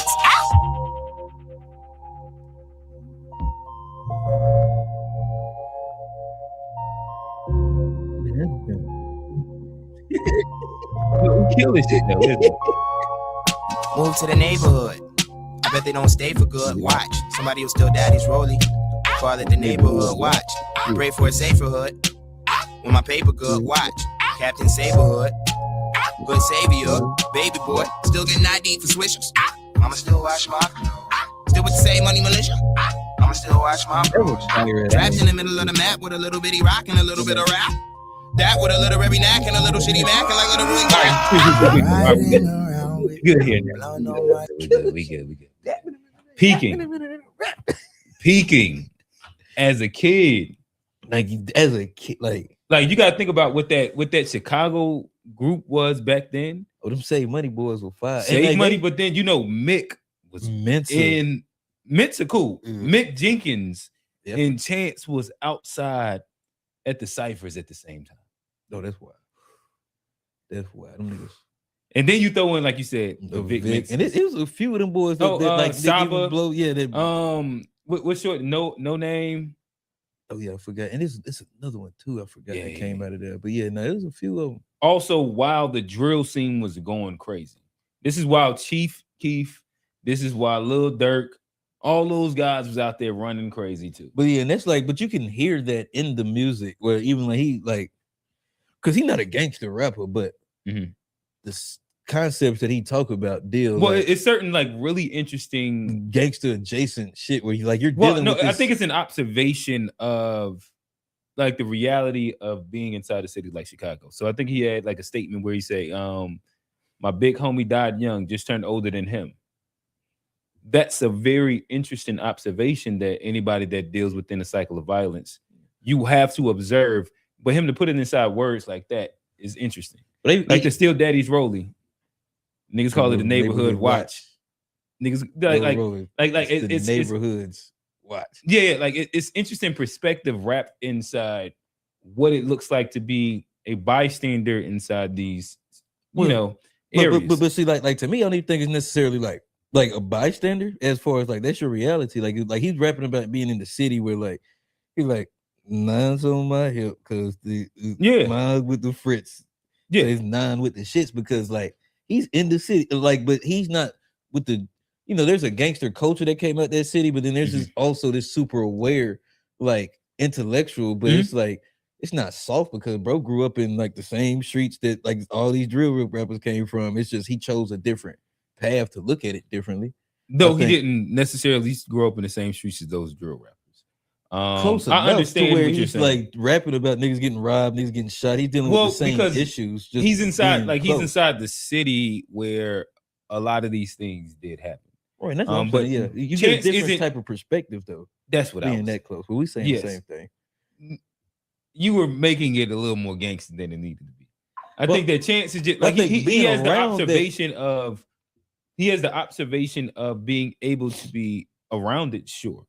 But not necessarily being the participant within it. Yeah, I didn't. And I think that I wasn't trying to say he was a participant, but I'm saying you do develop certain like awareness and stuff just being sure. around it, and that's what he's rapping about. Not necessarily like, I'm carrying a gun because I'm gonna go spend on ops, but I'm carrying a gun because niggas get robbed. It's real protection. Real the places I need to go to, yeah, I love because I mean, like Chance, his dad was like some kind of a politician and shit like that.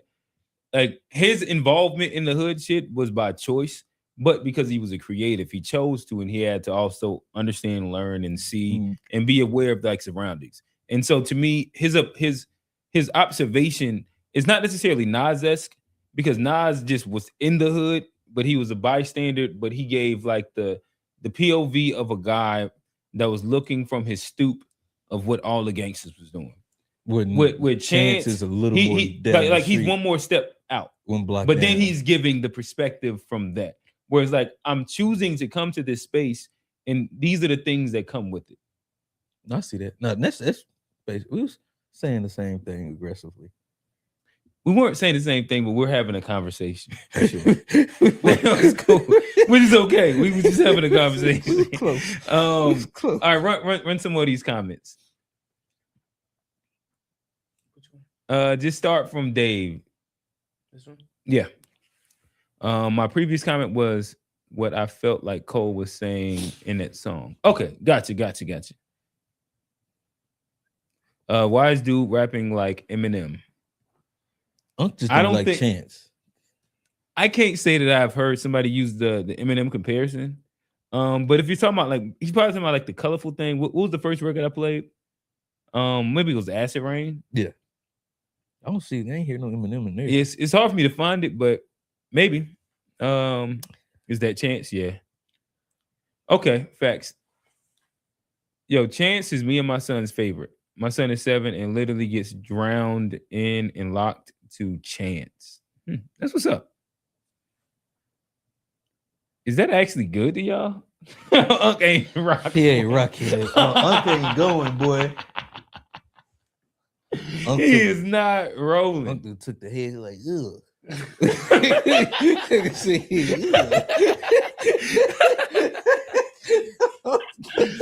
See, Yuck. Oh, I'm man. sick of it, boy. Yeah. I just like this. Hey, now I listen. It This sounds version of amazing. Yeah. We 10 do. days crazy too. Oh, 10 day. Like some 10 of his Day crazy. damn. That juke joint, whatever juke. There's a record off of there that Yeah. I want to play. Let me see if I can find it really quickly. That to me, when we look at a lot of like younger rappers, I think Nas, again, it's funny that we get to reference Nas a bunch this episode.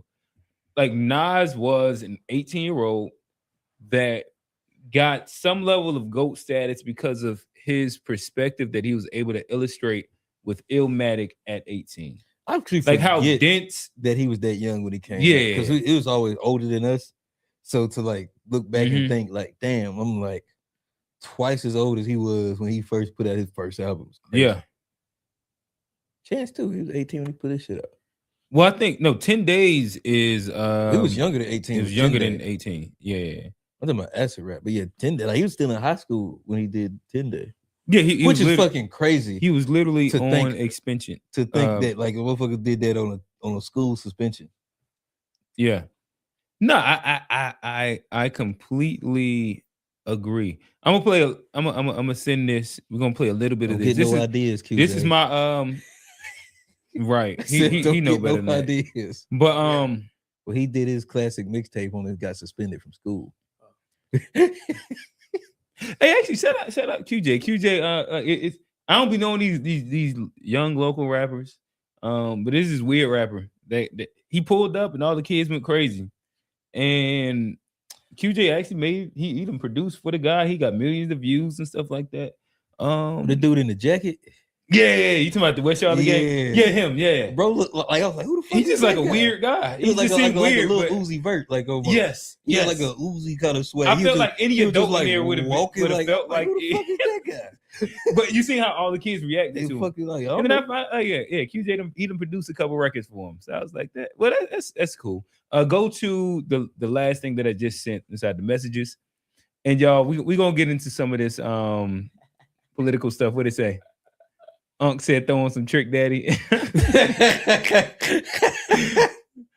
Right there, it's you already on the thing, Q. Oh, I'm tripping. Yeah. Now go to that. Yeah, make sure Oh, you say- brain, yes. share the tab, and then share the screen.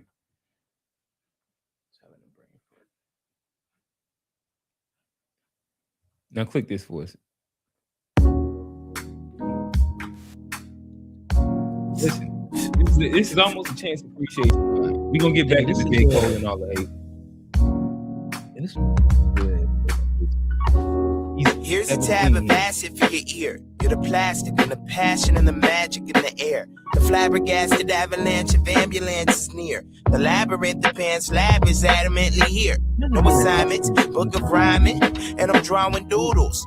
I should rhyme with rhyming noodles. Ramadan, I'm the dawn of the diamond jewels. Finding a way to kindly tell these toddlers toodles. And I'm a kamikaze and I'm kinda cuckoo. I could write a fucking book, non-Kama Sutra. You niggas goofies, it's a conflict that is kinda crucial. Caught you on the 9 and all blue, yelling I'm a neutral. But I'ma let the bull pass like matadors. Versus a minotaur, versus a metaphor. Metamorphoses and I'm a fucking animorph. I used to go to school with Anna Fideli and Danny Ward. Remember, I used to bang with the bad ones. To my grandmama told on the grandson. Mama said that I was way too handsome to be throwing their handsons, breaking walls like Samson. But I'ma throw a tantrum till I'm on every Samsung. Saying yo, a handheld and handgun. Please put your lighters up, your life is up and light it up and slice a cut. The night is young, it's nice enough. Nicest blunt, the nicest stuff. My niggas out here trapping a lot. I know you think you on hiding Reggie Sacks in your socks. I ain't with niggas so jabbing the job. Point fours for 15s, yeah, my nigga, we be taxing a lot. Only the goofies though, choking on the doobie though. My eyes do be low. All right, you can stop it. Roll. Remember days of the I wanna get Rubio. to that. Remember the day. Rain too many rains out, but we ain't got to get there. Imagine cooking up some shit like this in high school. Then High school. Then having to go back to class. Mm. Like, goddamn, like y'all don't know. But Like just the potential, like the way you put words together as a kid, right there. It's just elite, just an elite. And I'm happy that he's starting to get back to this creativity. Yeah, we lost. And to him me, for as a like an second. adult, when I hear this, there's a childlike creativity that exists in it. Well, and what he's was a doing. child almost.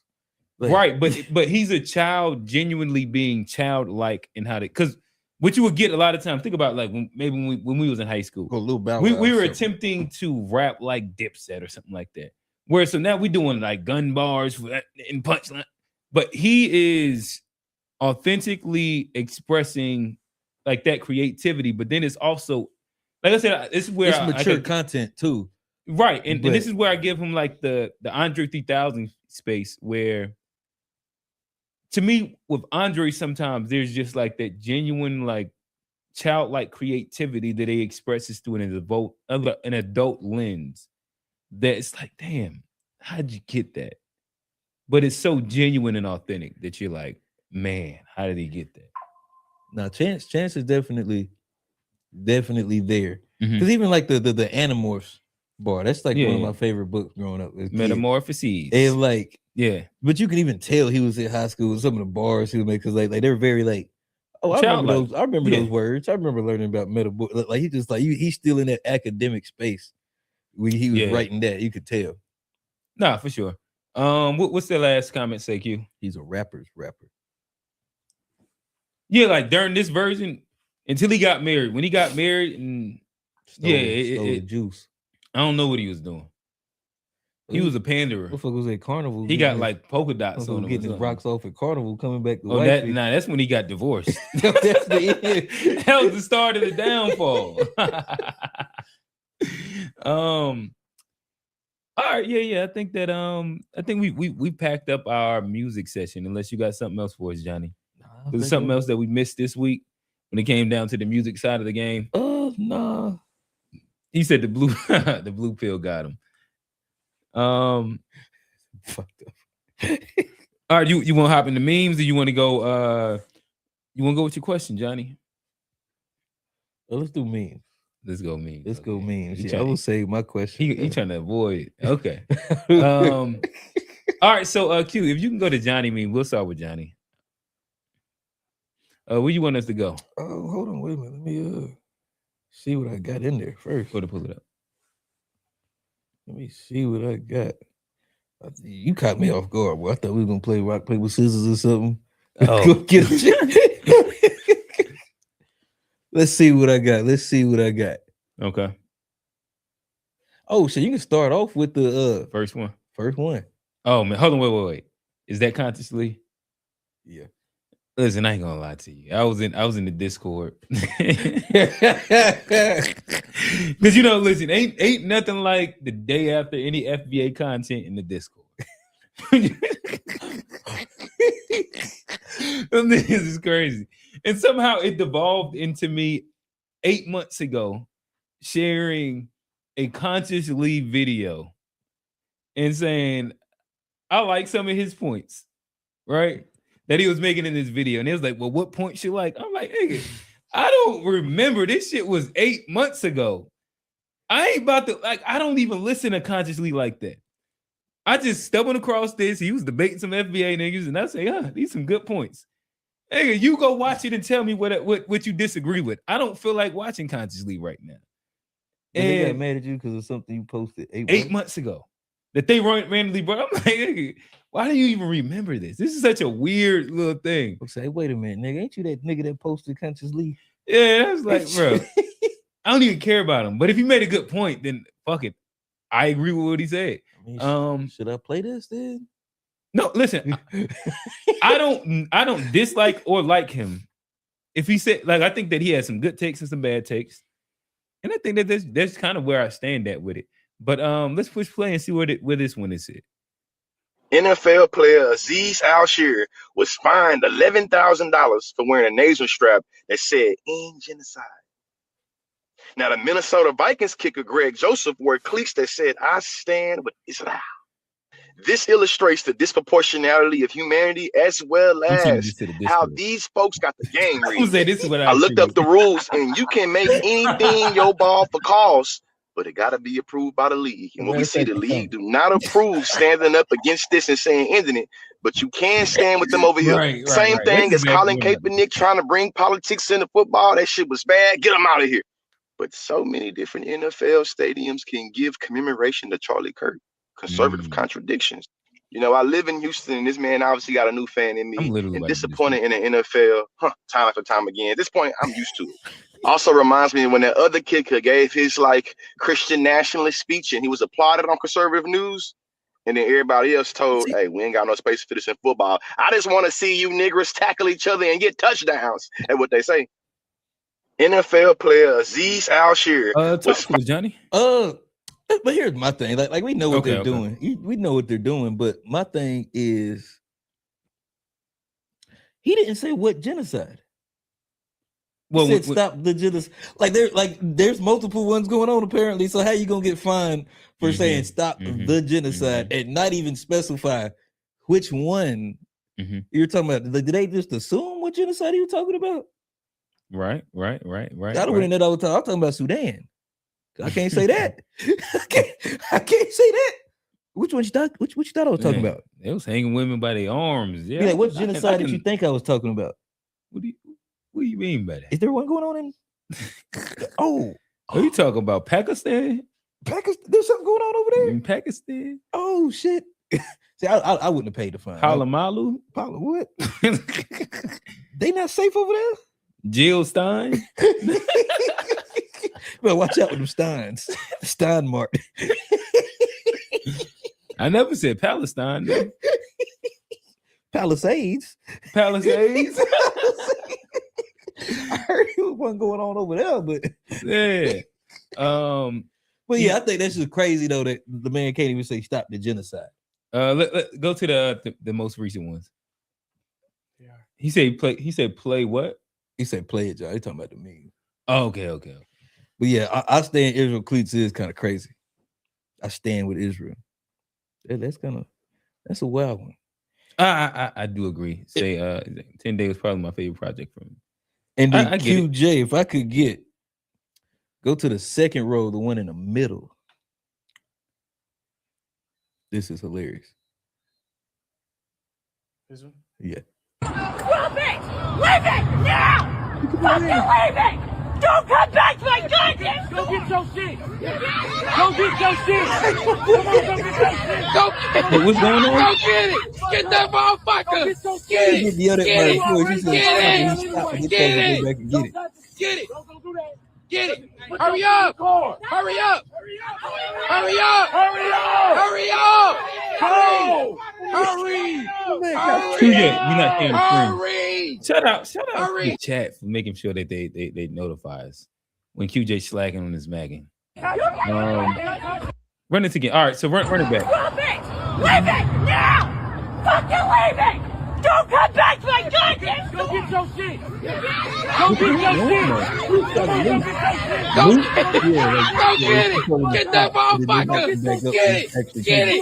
Get it! Get it! You already going to jail anyway. Hurry up! Hurry up! Hurry up! Hurry up! Hurry up! Hurry! Like getting peer pressure with, bro. Hey, hurry up! Go! Fuck it. Hey, I ain't gonna lie. My Migos, they was trying to sell me what is it? 2 credit meals off the discount. Oh my daddy! That's what they got. Pause that. Fucking leaving! Oh man, that motherfucker was hype. Yeah. They two of my Migos. They was trying to. I get it to you plus installation. This price. Go look up how much it is.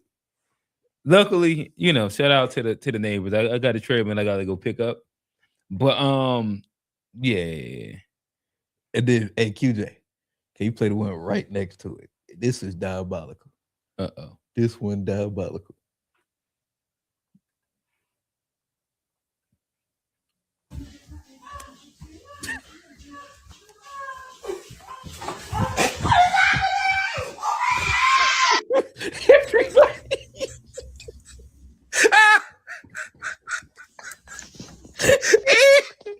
Yeah, do him like that.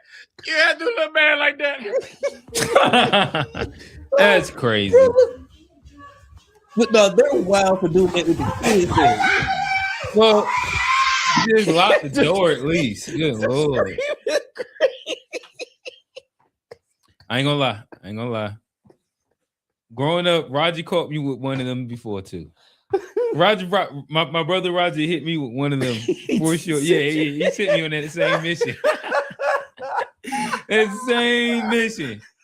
I think that's when Ali was being made. For sure. Roger sent me on that same mission. Oh man, that shit is. I wish I had a little brother, man. That shit would be amazing. All right, what's next, Johnny? And then let me get Rick Ross at the top, and then I'm done. Okay. Oh man, that's the funniest thing I've seen all week. It's top row in the middle. Sure. You do eat pork, of course. I can smell it on your breath. You just ate a Garcia sausage, pork's Garcia sausage. It was a premium sausage, though. Bitch, do you know the level of fattilosity you have to achieve to precisely denote what somebody just ate from their fucking breath? What? How? Not a seasoning, but a specific brand of sausage that is paranormal big activity. To recognize a whole meal off an exhale is the fattest fucking. That is diabolical. You eat pizza at 12 p.m. from Geno's, all 56, with 26 pepperonis and a bell pepper extra. How'd you do that, man? How? I want to fart in Rick Ross's mouth to see what he comes up with. Kimchi, spam, day old rice. Oh. You eat pork? Sure. Fucking say I can smell it. Oh, that's my thing. Sausages. It's a pause. Oh yeah, that is a pause. That was a pausable moment. Q, go to my memes. I don't even know what I sent in, but we're gonna have fun with it. Yeah. Go down to where it's 3 lines at the bottom. Go to where it says save. Then click. Yep. Now share that screen. Now share the tab at the top. Yep. No, we see share this tab instead. All right. Let's get with Drewski. We can play that again. We already talked about it, but we can play it again. Go ahead.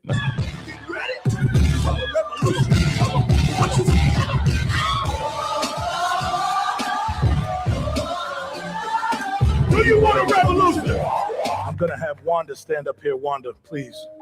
Wanda told us earlier this month that she cannot have a baby anymore. So I impregnated her with the word of God. I'm going to impregnate everyone with the word of God. You gonna get pregnant with the word of God. You gonna get pregnant with the word of God. You gonna get pregnant with the word of God. Impregnate. I had somebody in the congregation ask why I'm wearing Christian Dior and Christian Louboutins. Because I'm a Christian and I walk in the blood of Jesus. Give him some praise. I'm a Christian first and I walk in the blood of Jesus. Give him some praise. I seen the outfit too. Give them some Hey, praise. come on, We are the real pastor had it. Literally the exact your outfit. project in Zimbabwe. Yes, we are trying to get our congregation over in Africa. Amen. We wanted to Amen. raise $4 million for that. Amen. Yeah. Hallelujah. That needs to appear today. We are not letting anyone leave until we reach our goal. Amen.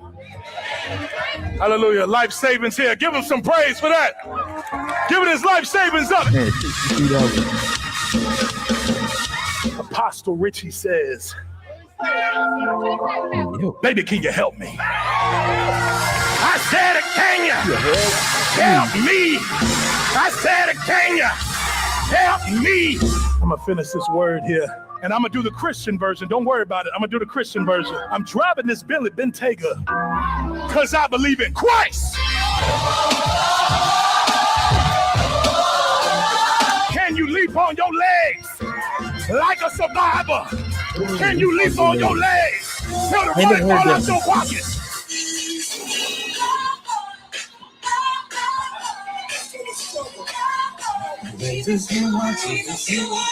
Still praise the Lord. I need you to pray for my wife. Hey, come on, man. Hey, get your hands off my car. You gave tithes and offering? No. Back the fuck up, man. What's wrong with you? Hold on, man.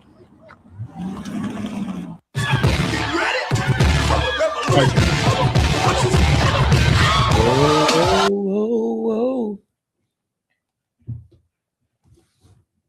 So what's your commentary Who, me? on that one? Man, I actually thought that it was funny. I seen that it had the church folk up in arms. My bad, y'all. I'm eating some man, chicken wings. see barbecue chicken over here. Yeah, barbecue chicken. But I think G sent that in for Unpack. That's really why. But I think that Drewski is also hilarious. I ain't got like a deep philosophical breakdown for it. Johnny, No. you huh? I actually seen a lot of videos that actually look like that, like in real churches. Yeah, that's what a lot of people say. So yeah, G, you not G, Johnny. I know that you a wild church boy. Previously, I ain't go to mega churches though. You ain't go to mega churches, the real ones.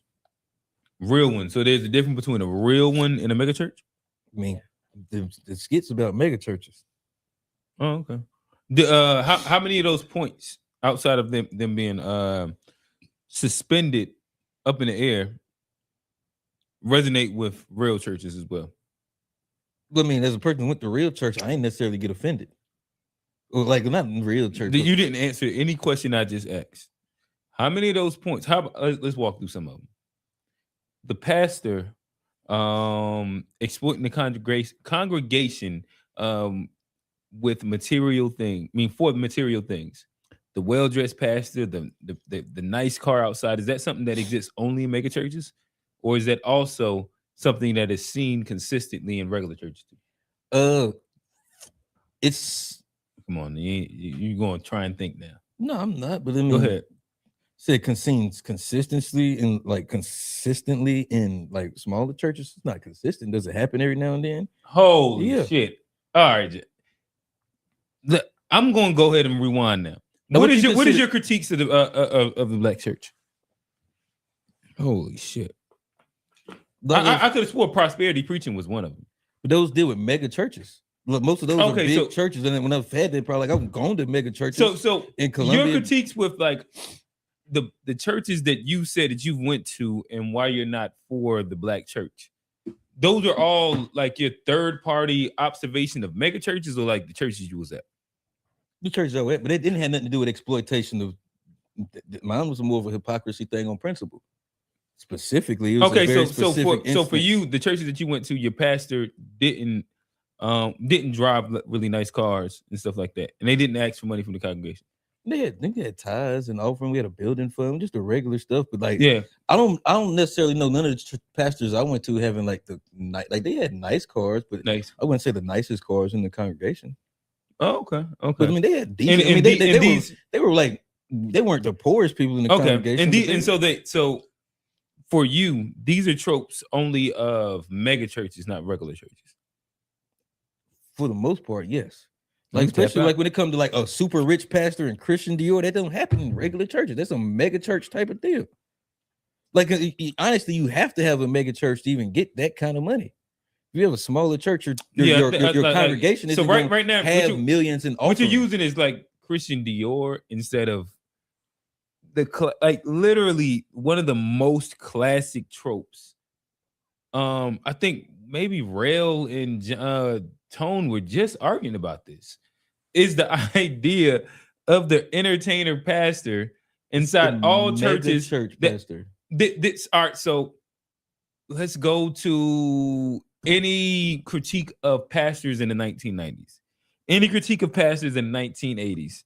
They all resonate at the exact same thing. Like, I don't know why, like, right now you're attempting to scapegoat this on this new concept of the mega churches that are reaching inside the Black communities, and the like prosperity preaching and pastors pretty much pimping their congregation, not being something that has been seen from the 70s, 80s, 90s, 2000s, and prior to like the Eddie Long churches that started coming inside the mid 2020s.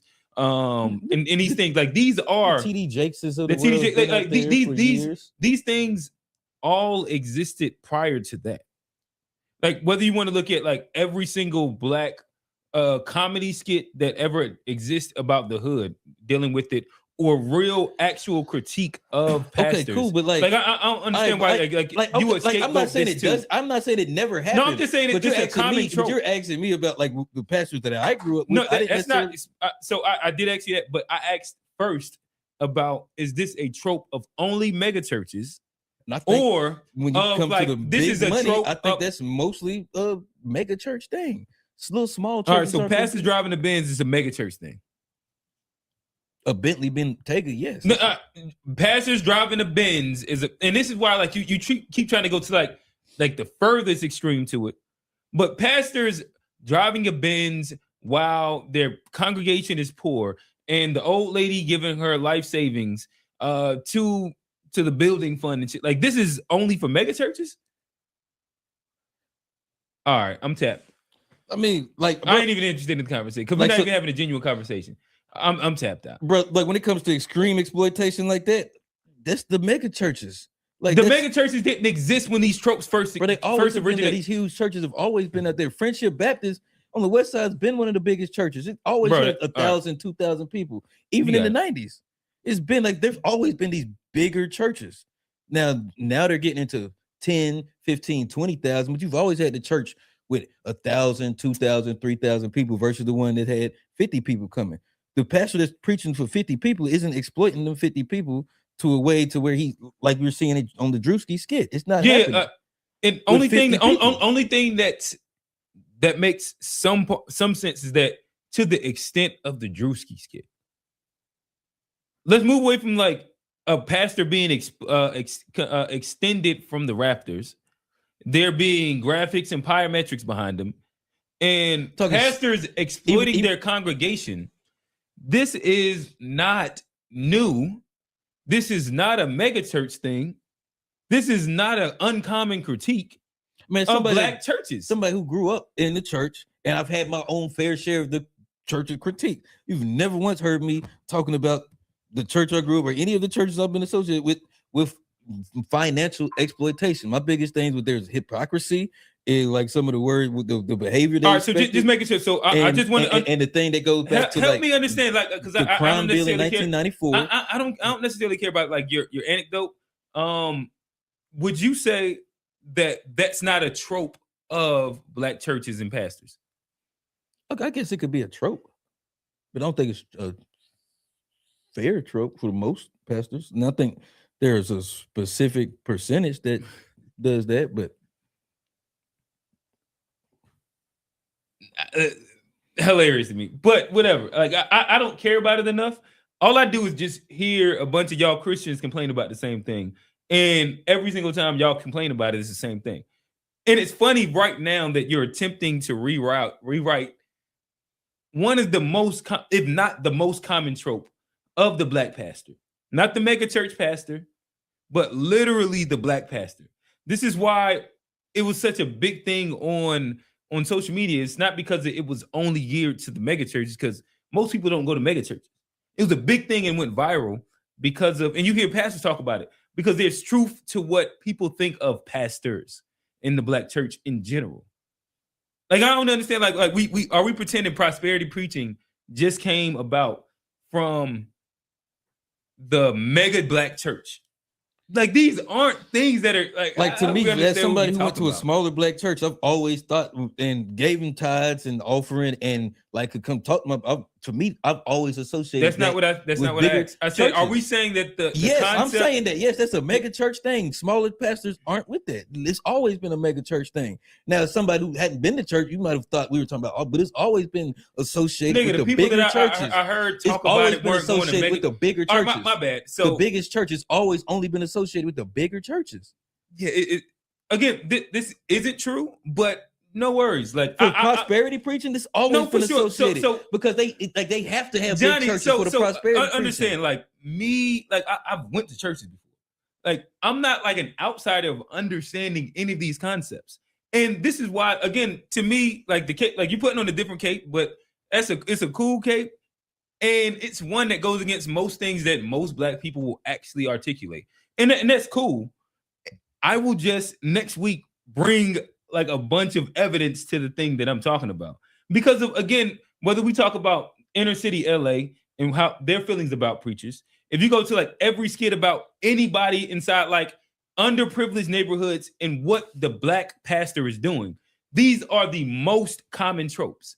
These aren't like outliers. This is literally the trope that exists. Like, this is what I hear from the regular people. Those churches there, those are mega churches in LA. They're not talking about mega. I know those are the mega churches, the ones that the people are. I was just out in LA. My mom. I'm not talking like none of the churches that I'm again like the mega church and the, so you can't tell me what I'm talking about, because I'm not referencing anything from the past 20 years. The black mega church is a past 20 years phenomenon. Like, if we're pretending in the 1980s that the black mega church was a thing, we're fucking lying. If we're pretending in the 1990s that the inner city critique of the black pastor, hell, let's go to New Jack City. That wasn't a mega church that the critique of the black pastor in the inner city of New York was from. But they've always had mega churches, first of all. It's not a 20-year thing. I'm tapped. Billy Graham used to have 20,000 people come to Billy Graham is not a black fucking pastor. But they've had mega churches. And I forget some of the people, but like, they've always been mega churches. Critique inside any new, like if we say 90s documentary, any 90s movie of the black pastor has nothing to do with a mega church. These aren't mega church congregations. Like, I don't understand where we're getting at with this. Now, the term mega church is new, but there's always been bigger churches, and the biggest churches where this is always been associated. Let's look at some of these comments. Q. It says the actual pastor that he was mimicking did not mind him doing it because the pastor said himself that he is a comedian. So basically, all right, keep going. Most churches in the South has a house that goes with the church, but these pastors do not live in those houses. So those churches rent the church house, and the pastor normally lives inside a gated area. This is a fact. Turn up Drewski. He should do more. They're caught up. Much controversy because so much information keeps coming out about specific people in churches he was spoofing. The trope existed before the mega church. Yes. Again, they got like. I can give you that, but I'm saying there's still these are everybody understands the exact same thing. I don't know where you would be offended at inside. I'm this not even like offended, you putting a weird I'm trying to make a distinction that where like it's not an all churches thing, and it's only it existed before the mega church. Like black pastors, there were still bigger churches. They still had churches with 1,000. You keep going to like a point that don't matter to me. So if you're saying there were always bigger churches, and that's where this trope existed. To me, like it didn't though. And again, like everybody in here says the exact same thing. Little churches, medium churches, bigger churches in the black community have all had the same exact similar critique. And it's like the part that I don't think that this is something that people typically even debate. This is why like prosperity preaching and entertainment preachers inside every single level has a critique. This is what like most pastors fight against to an extent. Like these are like normal, typical critiques that people have of black pastors. And I'm just want to be exact about the critique because I don't think It's it not. applies Nobody to bases it on everybody. mega churches. Mega churches, for real, in the black community, is like a newer thing. And most black people that I know, they go to real mega churches, go to the white ones. They go to the Elevation Preps and they go to those shits. Most of these aren't like what the average congregation of black people go to. They go to these ones like the churches up the street, and they still have the same exact critique of the roaming pastors, the roaming ministers, and shit like that. These aren't like these newer things.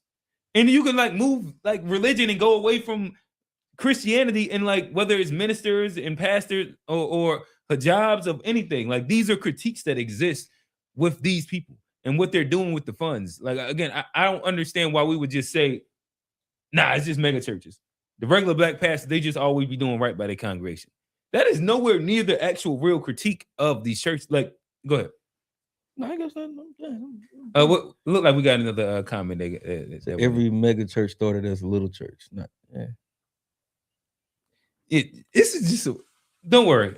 I'm gonna just bring like it's more still history considered because like even like with my critiques of the church, they weren't about like financial or prosperity. I didn't know that, but here you stand on the fact that you think that most pastors are doing right by their congregation and that allegations of pastors exploiting their congregation inside inner city communities isn't rampant is crazy. Like that's I didn't say it didn't exist. I didn't say it didn't exist, but no, you're just saying that it's all based on mega churches. And I think it happens way more in the mega churches versus do the with smaller church. Yeah. like most inner city kids. People aren't even going to mega churches. I don't even understand this critique and how this trope even matters to the mega church. Most mega church niggas are people that are well-to-do people. The inner city is going to the churches up the street, and those pastors still get those exact same critiques. Like I guess I don't get it, but nonetheless, we can I disagree, but okay. We can move on. When we get some more Christians in here, we'll see. We can move on. Some people that actually go to church too. Like let's get some of them in there. Hey, I've actually went to church recently. What is it like? If I'm not basing anything I'm saying on recency, well, I don't even understand why that would even matter. Like I've been to church more than 5, 10, 20 times in my life. Like the idea of me being an outlier Okay, to but like church I grew up in don't church. mean Like I anything. went every Sunday for All like right, my first. I think 18 Steve went to church. I think years. my uncle went. I went I think for a Uncle lot. also went to I church. went to multiple churches. So I mean, Right. Like And- I have seen like multiple pastors to where I have experience where I've seen this pastor. I know he wasn't exploiting this pastor. I know I don't really fuck with the church no more because of this, but I know he wasn't exploiting me. Yeah, Anybody said some bullshit that I don't agree with. And but so, to be and so for you, what you're saying exploited, I don't is that necessarily. your life experience denotes that you don't believe that inner city or just black pastors exploit their congregations unless they're inside mega churches. Based on my experience, Financially. yes. Based on my experience, Cool. yes. Cool. We'll be back next episode, and I'm gonna pack you up. Like this is such an easy one. Like this, like, again, like you're going against the most common black inner city trope that deals with churches, and that's cool. If you want to go with your anecdote, I'll pack you up next week, And like and I I'll said- just bring the evidence and pack you up. Okay, and like it gotta be like because, like I said, it No, does, I'll just it does happen, and I'm not saying it doesn't happen. The 'cause most it does happen, but I'm again, saying the it biggest happens- trope. This is the biggest trope. I don't know of a bigger trope for the inner city black church than the pastor pimping the poor congregation. But again, cool. Like this is where you want to stand. I'll pack you up next week. I'll just bring evidence.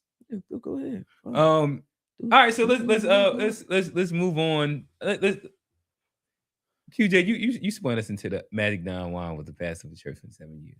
Johnny gonna say it was a mega church. He definitely would have been a mega church. from You Magic think Don Pastor Juan. Magic Don Juan was at a mega church? He You're wasn't in fucking no, he wasn't in foolish. no little small regular. I think church. that you're fucking foolish. If he was at any church, it would have been a mega church. I think that's again. I'm gonna just look it up really quick. I can guarantee you, this is just me freestyling. I don't know it. The fact that it wasn't a mega church. And what do you consider a mega church? Like over 1,000? Over No, I wouldn't go 5,000? over 1,000. I don't think he probably had a congregation of like getting 200 people isn't like a mega church. 300 people isn't a mega So I church. said 1,000. Yeah, like 1,000. Yes. So I'm saying once it gets over 1,000, Let's say 1,000 is a mega Alright. church. I think that most pastors that get the critique aren't people over 1,000. Mega churches aren't like this plentiful thing. but black critique of pastors is a plentiful thing. Pastor wasn't a mega church. Magic. Yeah, it's I ain't even gotta look it up. Thank you, Unc. No, I want to look it up. Please do, Johnny. Scroll down. Let's see if I got something else random that we can go to before we get up through here. I want to go to some what's cuz hey, go to some of his skits. These might be funny. Yeah, Raj, Rex like Raj. Go to start with that one. I don't even know what it say, but we'll see what he goes. I'm gonna keep it all the way lit with you niggas. A sandwich is one of the most pinnacle foods in history. What do you mean? How many times a sandwich that held you down, nigga? When you was at your lowest, when nobody picked up the phone for your stupid ass, a sandwich held you down. You could leave the store for less than $10 with loaves of bread, meat, cheese, and mayonnaise. That's protein, that's carbohydrates and fats from the mayonnaise. That's fats from the mayonnaise. And you could sauce the sandwich. When you get your paper up, you could sauce the sandwich, nigga. I'm in there trying to impress the bitch. I threw Sprouts on my shit. Yeah, put my shit on focaccia. She said, I ain't never heard of focaccia. Oh, baby, let me show you something. I'm gonna put some Sprouts on my shit. You ever heard of Harvardi cheese? Yeah, Harvardi go crazy. I came Harvardi cheese on the bitch. She never seen a nigga Harvardi it up like that and Gouda. Double slice me up.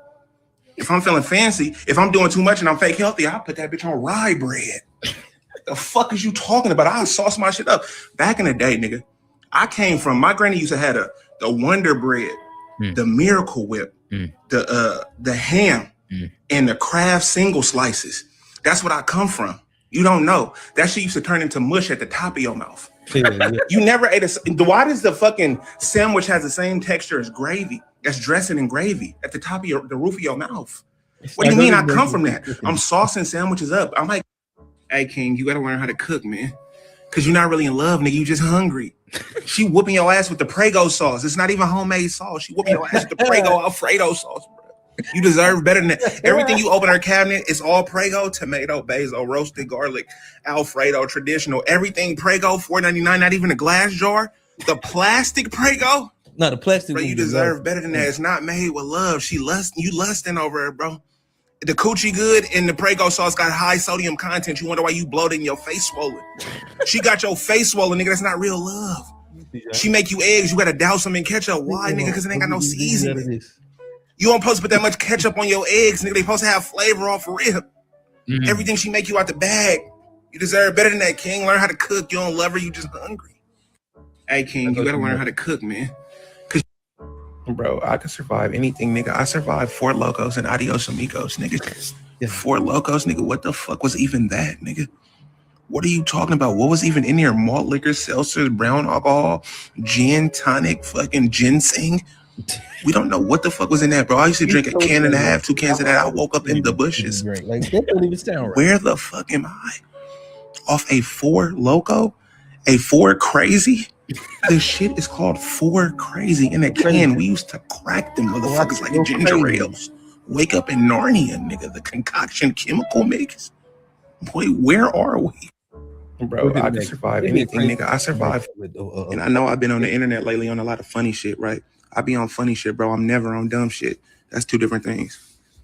These books right here help me push through. For anybody on the path, I don't know what this stain is. That's crazy. But anybody on the path, I would recommend these books. This is a psychology book, a mindset book. Tim Grover trained Michael Jordan, Kobe Bryant. It's just about what he learned from elite athletes, how they push through adversity, how they talk to themselves, how they overcome the crazy circumstances. This is a great book. This is The Power of Myth by Joseph Campbell. It talks about the narratives in all religions, the stories in all religions, how they tie together. But it's really about storytelling and narrative, because when you understand storytelling and narrative, you'll understand how to hook people. You'll understand why people relate to certain things, all that kind of shit. Storytelling is big. The hardest way is just about getting out of your own way. For anybody who feels creatively blocked or trying to get through or just needs some tangible, like, journal prompts or things you could do in your mind or things you could do in the world to just unlock your creativity, this is really good. I learned morning pages from this one. And the courage to be disliked is just about letting go of the approval of others, right? How we feel that other people think about us holds us back a lot. And it's Let's walk on. Hey. Oh, this is actually. You ain't gotta be scared. Give me your heart. I know what to do with it. I make you feel something new in it. Loft for the 12, your back getting blue in it. Linux as well, a bag getting blue in it. Touch Chanel, not of a blue in it. Challenger SRT, Jet 2 seats, no DLC, not of a true in it. Yeah, you don't wanna see nothing but you in it, babe. I just got nothing but dog poop in it. I'm just a young nigga having my way. Yeah, young nigga, I got all soul. Hellcat black on That's black, good rapper black on hand. black. That shit like bold Fire dog. rapper hand. It's guapo. I go to the next one. That's a fire rapper hand. Why you got them boots on? Cause you a small nigga? Nigga mad at fucker, he a small All right, go to the man. next one. Go to the next one. All right, we done. We done. One music. That's where I was at last week. You played this one. All right, do I got time for one more? Or we done? Yeah, you got one. All right, go to right there. Yeah, rolling. I guess we all know why the fuck I'm here at this point. Rolling, say it's the young fly nigga with the G-O-D flow. So cold, the flow froze, 83 beat low. The Don Giovanni, my ethos make the Go cheat off code this. beat king I pristine. think Why do people change their voice like that? rolling. I don't know. Rolling. Yeah, I don't know. Just so that it sound better on the beat, I guess. I feel like I got another one of him. Go down. Right there. Red. Posting videos and posting content, Yeah, freestyles like- and everything else, and then Yeah. like even songs, and people will be like, "Get back in the car and rap. We want to hear you freestyling in the car." And I'm like, "Bro, I just dropped 2 fucking tapes this year. I give y'all content. I have to go to the studio, make videos, do everything." Rolling, okay, I'm rolling. They know I say that shit right before I kill it. I never cry over spilled milk, nigga, and that's what I'ma tell them right before I spill it. The ass rocker. Who else you know about to pop shit harder than upset stomachs? The greatest for real. And if you not a ventriloquist, then you can't touch that dummy. I'm cocky too, and that shit got me feeling fly as a bird. I'm a cockatoo. Let me jug then. How I'm plugged in. Shit, I feel like a socket do. I saw me in the mirror and said, "Boy, you know you the coldest. Ain't nobody stopping you. When my bitch riding dick, that's gonna be the only time, cause ain't nobody on top of you. Dog, I really believe I'm the greatest they ever seen. And if not, they don't care to me. Fuck it, I'm at the crib, kick back, looking at Martin. I feel like Coretta King. Niggas sweeter than jelly beans. And if they trying to stop me, the military, what they better bring. I come through in this hoe with some naval enforcement. They think I'm a belly ring. God damn it, I'm blazing. Okay, I think I'm a suit jacket. Drop me in the jungle, I function and walk around that bitch with a K on my chest like a motherfucking nuke jacket. I'ma strip down to nothing and tell you the naked truth. Everything that I say I do. Only me and Magic Johnson know how it feel to have these niggas scared to play with you. God damn it, I'm rolling. So I be posting videos All right. and posting content, That's freestyle and it. everything else, man. That's it. Like even songs. All right, people Johnny. like- I know that you don't want to get into your meme. It sound like How much time we at, QJ? Right corner, red. Or left corner, my bad. Left what time is that? 1 what? 1 hour and 57. Mm-hmm. And if not that, listen. It's cool. I did have another one. I think it says it up there. In which I think this is an interesting conversation. Somebody had tosses out to me. Income transparency in a relationship. So you still outside right now, Johnny? You dating? 1 foot in, 1 foot out. Yeah. Figuring things out. So this is actually good right now because you said 1 foot in, 1 foot out. First, what do you mean by that? I mean, I'm figuring shit out. That's what I mean. Okay, you figuring shit out. Okay. I don't know who watching. So I'm just asking questions. You made a statement, so I'm just asking what you mean. Look. All right, so while you're 1 foot in, 1 foot out, is this a good engaging point to where like what do you believe income transparency fits at inside a relationship? I'm thinking how much you make. Yeah, no. I mean, I think they definitely when should you have those conversations? Is it on onset? Is it after you make it official and then you stuck with that person that make 20K? Is it on marriage and then you find out they make 120K? I don't know. What is your thoughts, Johnny? I mean, it should definitely be before you make it official. Before you make it official. Way before marriage. But, Way before marriage. Okay. I mean, I don't think it has to be like first date, second date, but I mean, it should be. I don't know, but I mean, it's something you should. I'm asking.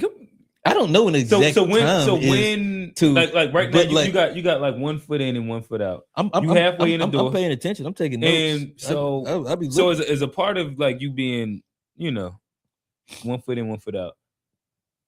Is that something that is important to you?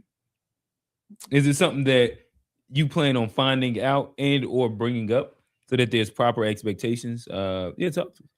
Oh, solo though. Like I don't necessarily think. I mean, cause I think I do all right. I do all right, but it's like I don't necessarily know if I want to. I don't know. It better happen soon, but it's not necessarily the most important thing to me. But you do have to make. Like, you got to be working because I'm not finna just sit and take. I didn't need. How important is it for you to share your income with whoever you're talking to?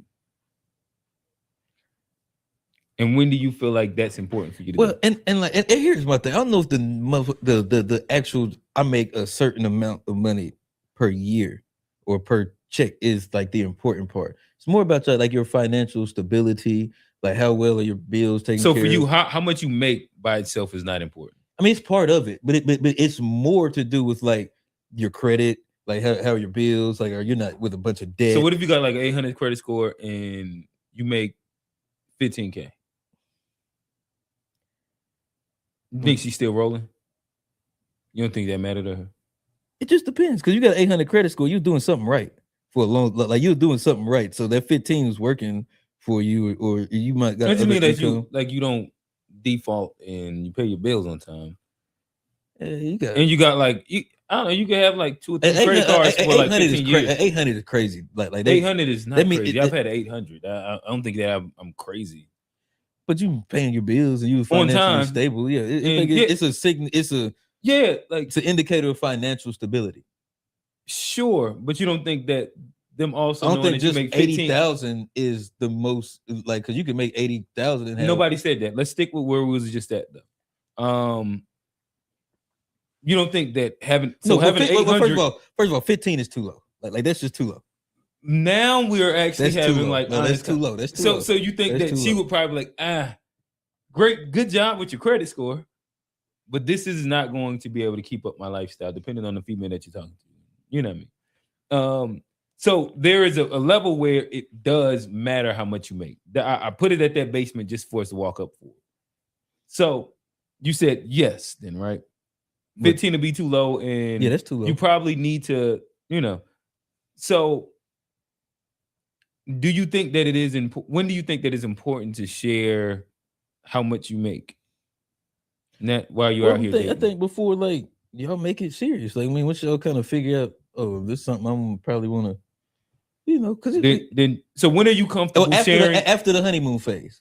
Like, I think you that's when you feel comfortable sharing how much money you make. Because you don't want to with me how much I make or how much she makes. How much you, nigga? I'm talking about I don't really care. Like, your transparency like, with her. I could tell a woman whenever. It's like, I don't really care. Okay, but like if she, so you me, feel like it's important for you to be transparent, right? Yeah, within like, a I don't really relationship care or have any like, oh, I don't gotta, But as for me, like asking or like drilling in, like, oh, how much do you make? Like, I'm not really that pressed initially, but like after the honeymoon, we're gonna make things serious. It's something that we got to talk about, and like you said, expectations have to be paid. Like, are you like paying all your bill? You're not gonna need help every month, or like how much? We have to talk about it and get a game plan, but. I'm not super pressed on like, a time or about a 4th date. I gotta know exactly how much she makes, or the 5th date. Oh yeah, so we're just like we're building a conversation. At first, just establishing a parameter of when do you think that, if you think it's important, and then when, and then we could talk about how important. But so it sounds like you're saying that income transparency is important at a certain point. Yeah, like at a certain point. Yeah. Could you be in a relationship and move forward in a relationship with somebody that is not willing to share how much they make or what kind of, I mean, like things that they have going on? They don't need help. I mean, if it's so cool, you don't mind. Like, I mean, if she got her own thing going on and I got my own, and we're not married, I don't really care. All right, so like I wouldn't want to get married. All right, so like for that. you, like right now we're not having a conversation. We're talking about in a relationship. Yeah, I wouldn't. So if you're talking to, like, I'm trying to understand where your comment just now went to, because it sounded like you're talking about going back to being single again. What? And then you're not caring about how much they make. So what help me understand what did you just mean by what you just said? Like what? But as far as like what part? Like when I said like, what part are you talking about? You said that you didn't care knowing how much she made, or you letting her know how much she made. Whichever Well, way I you don't meant mind it. answering the question, but but my thing is like if we're in a relationship and like it's a separate. So it's relationship, important for you to know, like for each person to know how much each other makes. But I'm not really. If you're just in a relationship, like just starting out. So no, like, so no is the not- answer then. Yeah, like not for a relationship. Now, if you're talking about marriage or moving on or something, then yeah, it gets more What important. is Bro, I said I is don't. marriage a relationship? But is dating a relationship? All right, so but they should. When, Go, all right, but so they my should bad. All right, so move. now Like you let's date, move back. you have a relationship, then you get married. So like, All right, so let's move back again because now like we're just retracting. When do you think that it is important to be able to share how much each other makes in like y'all financial situation? like I just said, after the honeymoon phase. Like I'm not sure. When the is exact that? date. Like, because to me, after the honeymoon phase would just mean that you're in a relationship. But then you said not just when you're in a relationship. So again, No, now not- I have not no before idea you're when you're married, talking bro. about. Like in. So when I is don't after know, the bro. honeymoon? I don't know. Like damn, you gonna be to have specific answers for questions. I don't know when it comes up. It comes up, but I don't really like. I'm not tripping. Like as long as you're paying your bills, I can look and tell you're not a needy person. You're responsible enough to have your own place. You have your own car. The bills are paid. Lights will come on. Okay. When I'm getting in a relationship, that's fine for me. Like but now, like if I'm thinking about marrying this person, I will have more questions and I'll have to dig and find out a little more. But just to get in a relationship, I don't need to know how much you make to be in a relationship with you. Just to get in a relationship, but to stay in a relationship with no, yes. Eventually, probably yes. Like before I got married, yes, I'd want to know Okay. that. But how long would I stay without knowing? I don't know. I might stay a year, 2 years, 6 months. Who knows? But like, I wouldn't be pressed. But like, I'm about to marry somebody. That's going to be like one of those ones that's way more important. And So when it for comes you, to it's pretty marriage. much up until marriage. I ain't really got to know what kind of shit you have going on. I guess, yeah. I mean, like I said, you can take notes. Like if you're somebody that like you got to borrow it, like you always need me to help out with a bill or something. I might not know how much you make, but I'm not probably somebody I'm interested in marrying. You know, but there's certain things that like I think are way more telling other than I just bring home $5,000 a month. You know, like, I think there's way more important things other than just like. And do what you the think that check it's gonna is. matter for her at the same rate? Well, I think my money probably would matter way more to her than her money matters to me. Okay, so when do you think that it's gonna be important for you to be transparent within the relationship financially? Whenever she asks, I guess. Or like, I mean, I'm not like. I think if it mattered to her, she would ask me. Okay. Whenever she asks, I can tell. I'm not gonna come up. I make such and such, or you know, like it's not really that important for me to get into it, like flex money or do anything just off the strength. But like, if you ask me, I can tell you. But like, I'm not gonna just say it just because. Okay.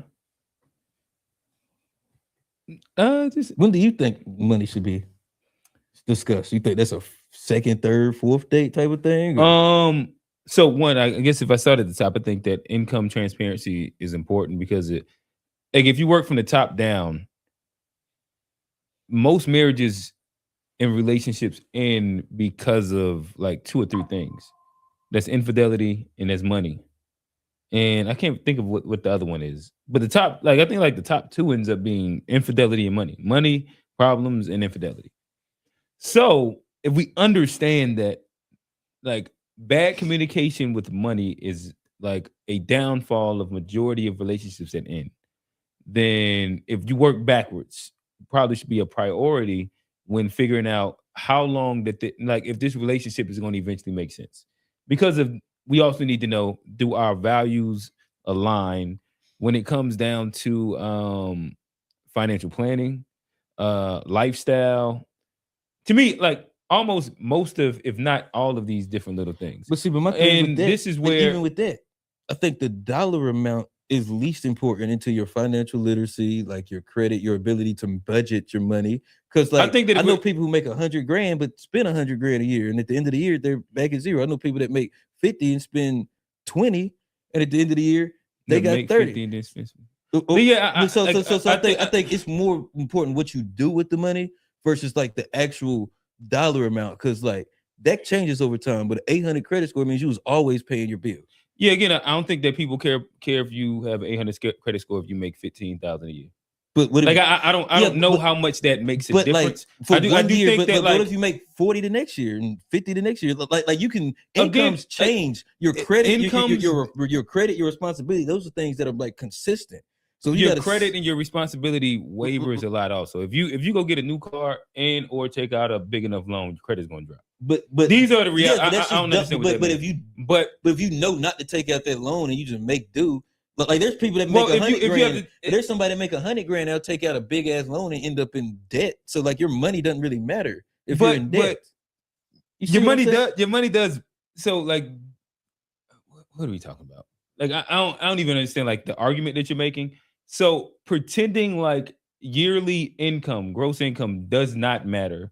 I didn't is say it a doesn't matter. I said there are fallacy. more important things. So again, if we just take it at the fake, the average woman is not going to care if you have a 800 credit score and you make 15K. There are things that do matter. There's a gray area where multiple things can work, but you have a really good credit score to leverage it to take out credit items pretty much. Like that, like that's what you're using it for. And if you're smart, you wouldn't be just leveraging it off willy-nilly. So you having a really great credit score just means that you're responsible, which is good. But depending on what lifestyle that both of y'all are looking to actually adhere to, strive for, and be a part of, that matters as well. And this is where, like the red pill popularized the 100K thing and people ran with that. Some people say this person has to make this amount of money or this amount of money because of the lifestyle that comes with it. Not if you got an 800 credit score, it's a go. This is not a reality.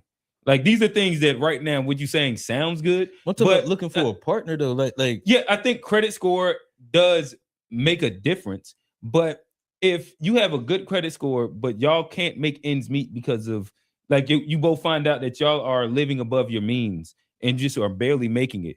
I think that these end up being where some of the financial conversations that end relationships end up being. But my thing would be that would be more conversation about the means of your living more than your financial money. This is financial transparency.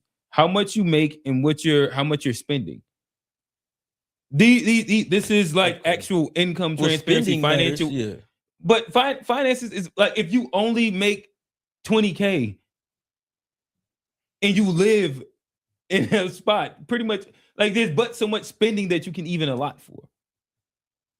These things do matter.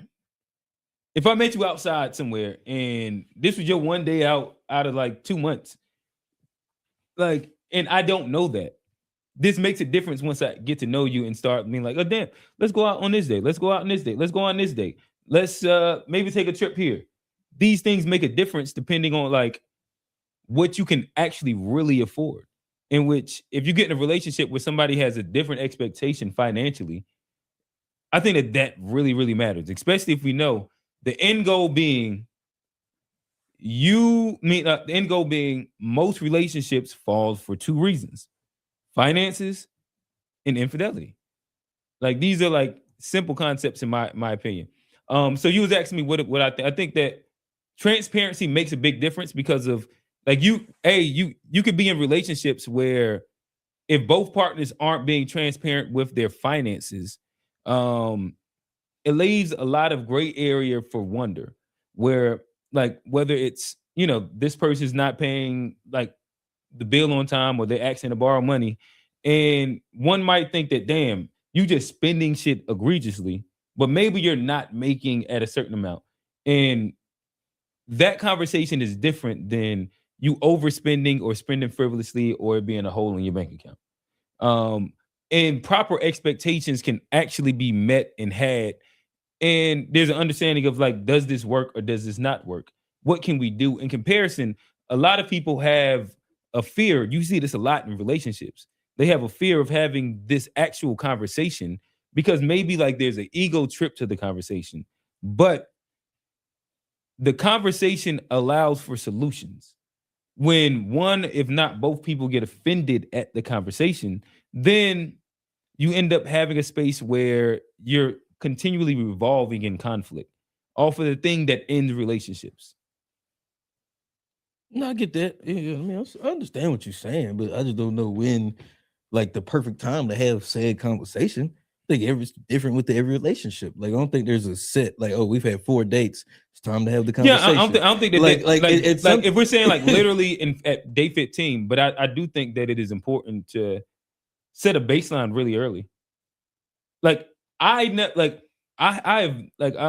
never attempted to lead with my wallet, but like I also would set an expectation of what I'm willing to do, and like at least a ballpark of like, hey, this is where I'm at. Like, this is me. You can accept it or leave it, but this is me. So there's no like fantasy thought of what I can or can't do. Yeah, I get that, but, And, like, I think there's it makes a lot it more easy. that comes with said number though. Like, because you could make 80 and I could make 80. My house could be paid off, my car could be paid off, and I live at a certain and our spending money is gonna look totally different with that same 80. Right. So like, it's not just about the 80; it's about everything that comes. I with think the 80. that this again, like you keep adding a thing that everybody understands. So yes, if we're having a financial conversation, we're also going to talk about credit and bills. Right. I think that's Like- way more than just a number. I think that number matters a lot though. Like pretending like so again, let's just keep it funky. Like if we want to, it matters a lot to a spot, because like if she makes 60 or she makes 100, it's a go either way. That's don't really matter. No, all right, but now if you are a guy and you make 60 or you make 100, that makes a big ass fucking difference to a woman. For her, Like- yeah. But to like- me, like, that, so- to me, that doesn't make the difference. You ain't, but like again, if we're just if we're playing pretend, you keep acting like because you got 800 and you make 50K or 30K, it's the same as a guy that got 700 and makes 120K. It's not. No, that's not. But It's not. And so like we everybody understands that if you make 100K and you ain't and you're drowning in debt, that is way different. But if we're having a conversation inside a realistic manner, I imagine that we're talking about people that are just at a baseline at these incomes. Like maybe they're floating somewhere between, let's say, a 680, 780. All of these people at this baseline, and then where does the conversation need to be had where we sit at? I mean, I guess it do. All I'm saying is that, in my opinion, I think that the earlier makes more sense, just to where it's out on the books, and then y'all can deal with a thing that ends up ruining relationships anyway. Like there can be actual proper expectations set out there. Whether like she's just a woman that don't want to work and she lets you know that there's transparency in that. Whether she's a woman that needs a guy that just makes a little bit because she got a whole bunch of shit going on and she needs somebody there's expectations that's being set. If somebody that needs 50-50, is expectations that's being set in there. Let's talk about let's go to some of these comments, and then it's probably getting close to time to get up out of there. Income transparency is fine. It's just when people constantly feel like there's something better or more out there. The capitalism mentality. Financial transparency still may not make somebody stay. I agree with that. Financial transparency will not make somebody stay. And that person that is with someone because of their and with somebody, but they're always wanting better for them, they're not comfortable with whatever that person's income is, and they're looking for better, and that's the capitalism mindset to it. But the reality is that hiding it doesn't do anything either. And to me, like that's where the take it or leave it whole little piece of it is that like, at least if you upfront with whatever you're able to properly do, there's not like this fairy tale or anything that's happening with it. Go to the next one, son. Johnny, my bad. Did you have something to say with that? Do you see sharing income as a vulnerability? Yes. I would say yes. Sharing or sharing your income information, like sharing, like me splitting, like giving my money up, All yeah. of it. Yeah, Like- that could be, yeah. Yeah, It definitely could I think be. so. I think that's why people struggle with it. If you marry someone that makes 15, 20K a year and they have an 800 credit score and your credit score is shit, you just made a come up. If y'all, I guess if y'all get married, did he say married? Yeah. If you marry someone That makes 15. Yeah, maybe. Like it depends on how much you make, in my opinion, I guess. What they say? I am I am Jewel. That's what it says. As a woman, I value someone that is responsible with their money. I know I need to know what's going on. If we progress and are committed, I need to know you're going to fuck up the family's money. Or, my bad. Well, you I need need. to. I need. She left out a word. Okay, all right. I need to know you're if not. You, if you, oh yeah, if you're not going, or if you're not going to fuck up the family's money and our money goals. I agree with this. Yeah, like I think it's just important. Oh, she put not right there. Well, When you start off in a relationship when you start a relationship off with the truth, you will end up with the truth your whole relationship. Yet people change, you never know, but at least you told your truth. I agree with this. And a lot of people Yeah, that's fair. run away from what their actual truth is, and they end up painting a facade that's easy to like paint, and then when it actually comes down to like real commitments and niggas be like, oh shit, strip butt naked, I'm only able to do this one or two things, and I was putting on like a facade before. You see Well, things break that's- off and shit don't be. Well, it's what it is. also important not to live above your means and put off that facade too, because Yeah, I think that is important to not live above your means. But when we look at the reality of relationships and what can be assumed, if you're dating someone, where you go at on your first 10 dates is not indicative of what the relationship is going to be.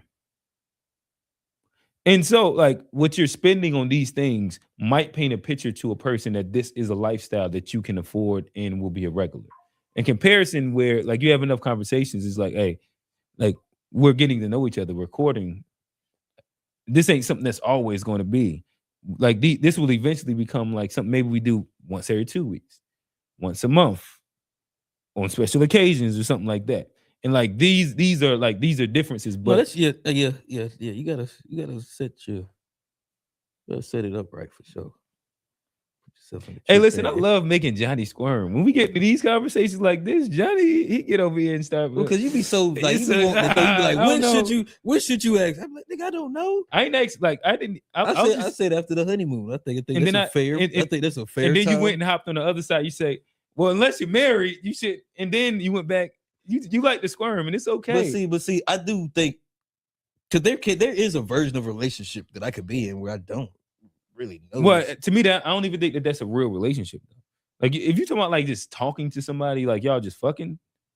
I think that's like we at an age where eventually I think that when we talk about real relationships, we're getting away from that. We're talking I'm about not like saying- actual real relationships that's building towards something. You can still Not build- just randomly popping. You can still be building towards something, but there's certain like if a woman's really got it, like it's gonna be like, oh okay, you got a little bit of paper. I don't know exactly how much, but I know you good. Like there's certain level where you know, okay, like she's getting to a certain level, and I think there's certain signs of money that you can tell that like you're looking at somebody in the same ballpark as you, and I think I don't know. I think that like that goes literally to it's mad people that live beyond their means. That the average person can't afford $500 setback.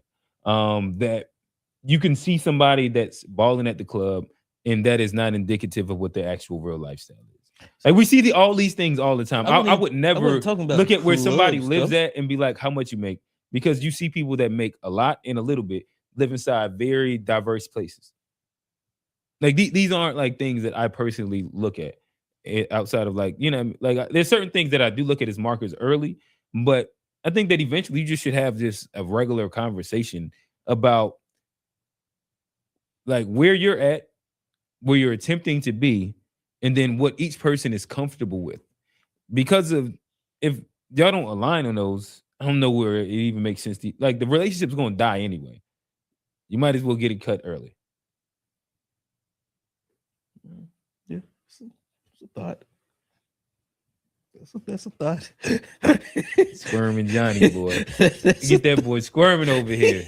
All right, so yeah. What they say? You love making Johnny what? Pause. Hey yo. Hey, thank you, Ron. Thank you. Oh. That's good, Ron. That's good. You never should take a woman out on an uber expensive restaurant for the first date. Johnny do that all the time. No, I That's one of don't. his bags. No, I do not. You don't know that woman, and you don't know if you wasted your time and your money on some trash. Go nice, not extra. I agree, Unc. I definitely agree. Uber on the first date is insane. I don't think that he was using an Uber. I think it's just like okay, saying, okay, yeah, like okay. a super nice like restaurant. super experience. Okay, Yeah. Johnny is so uncomfortable. A little bit.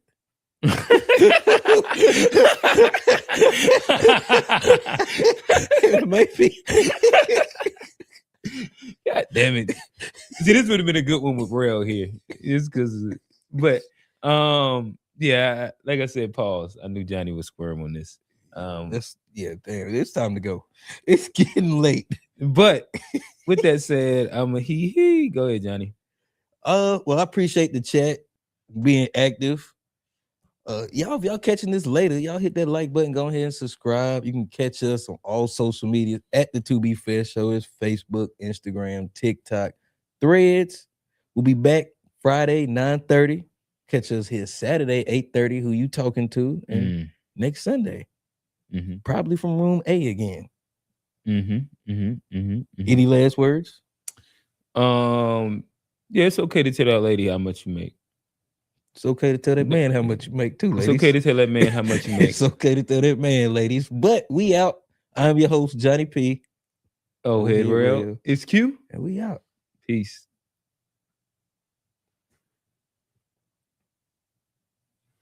There we go.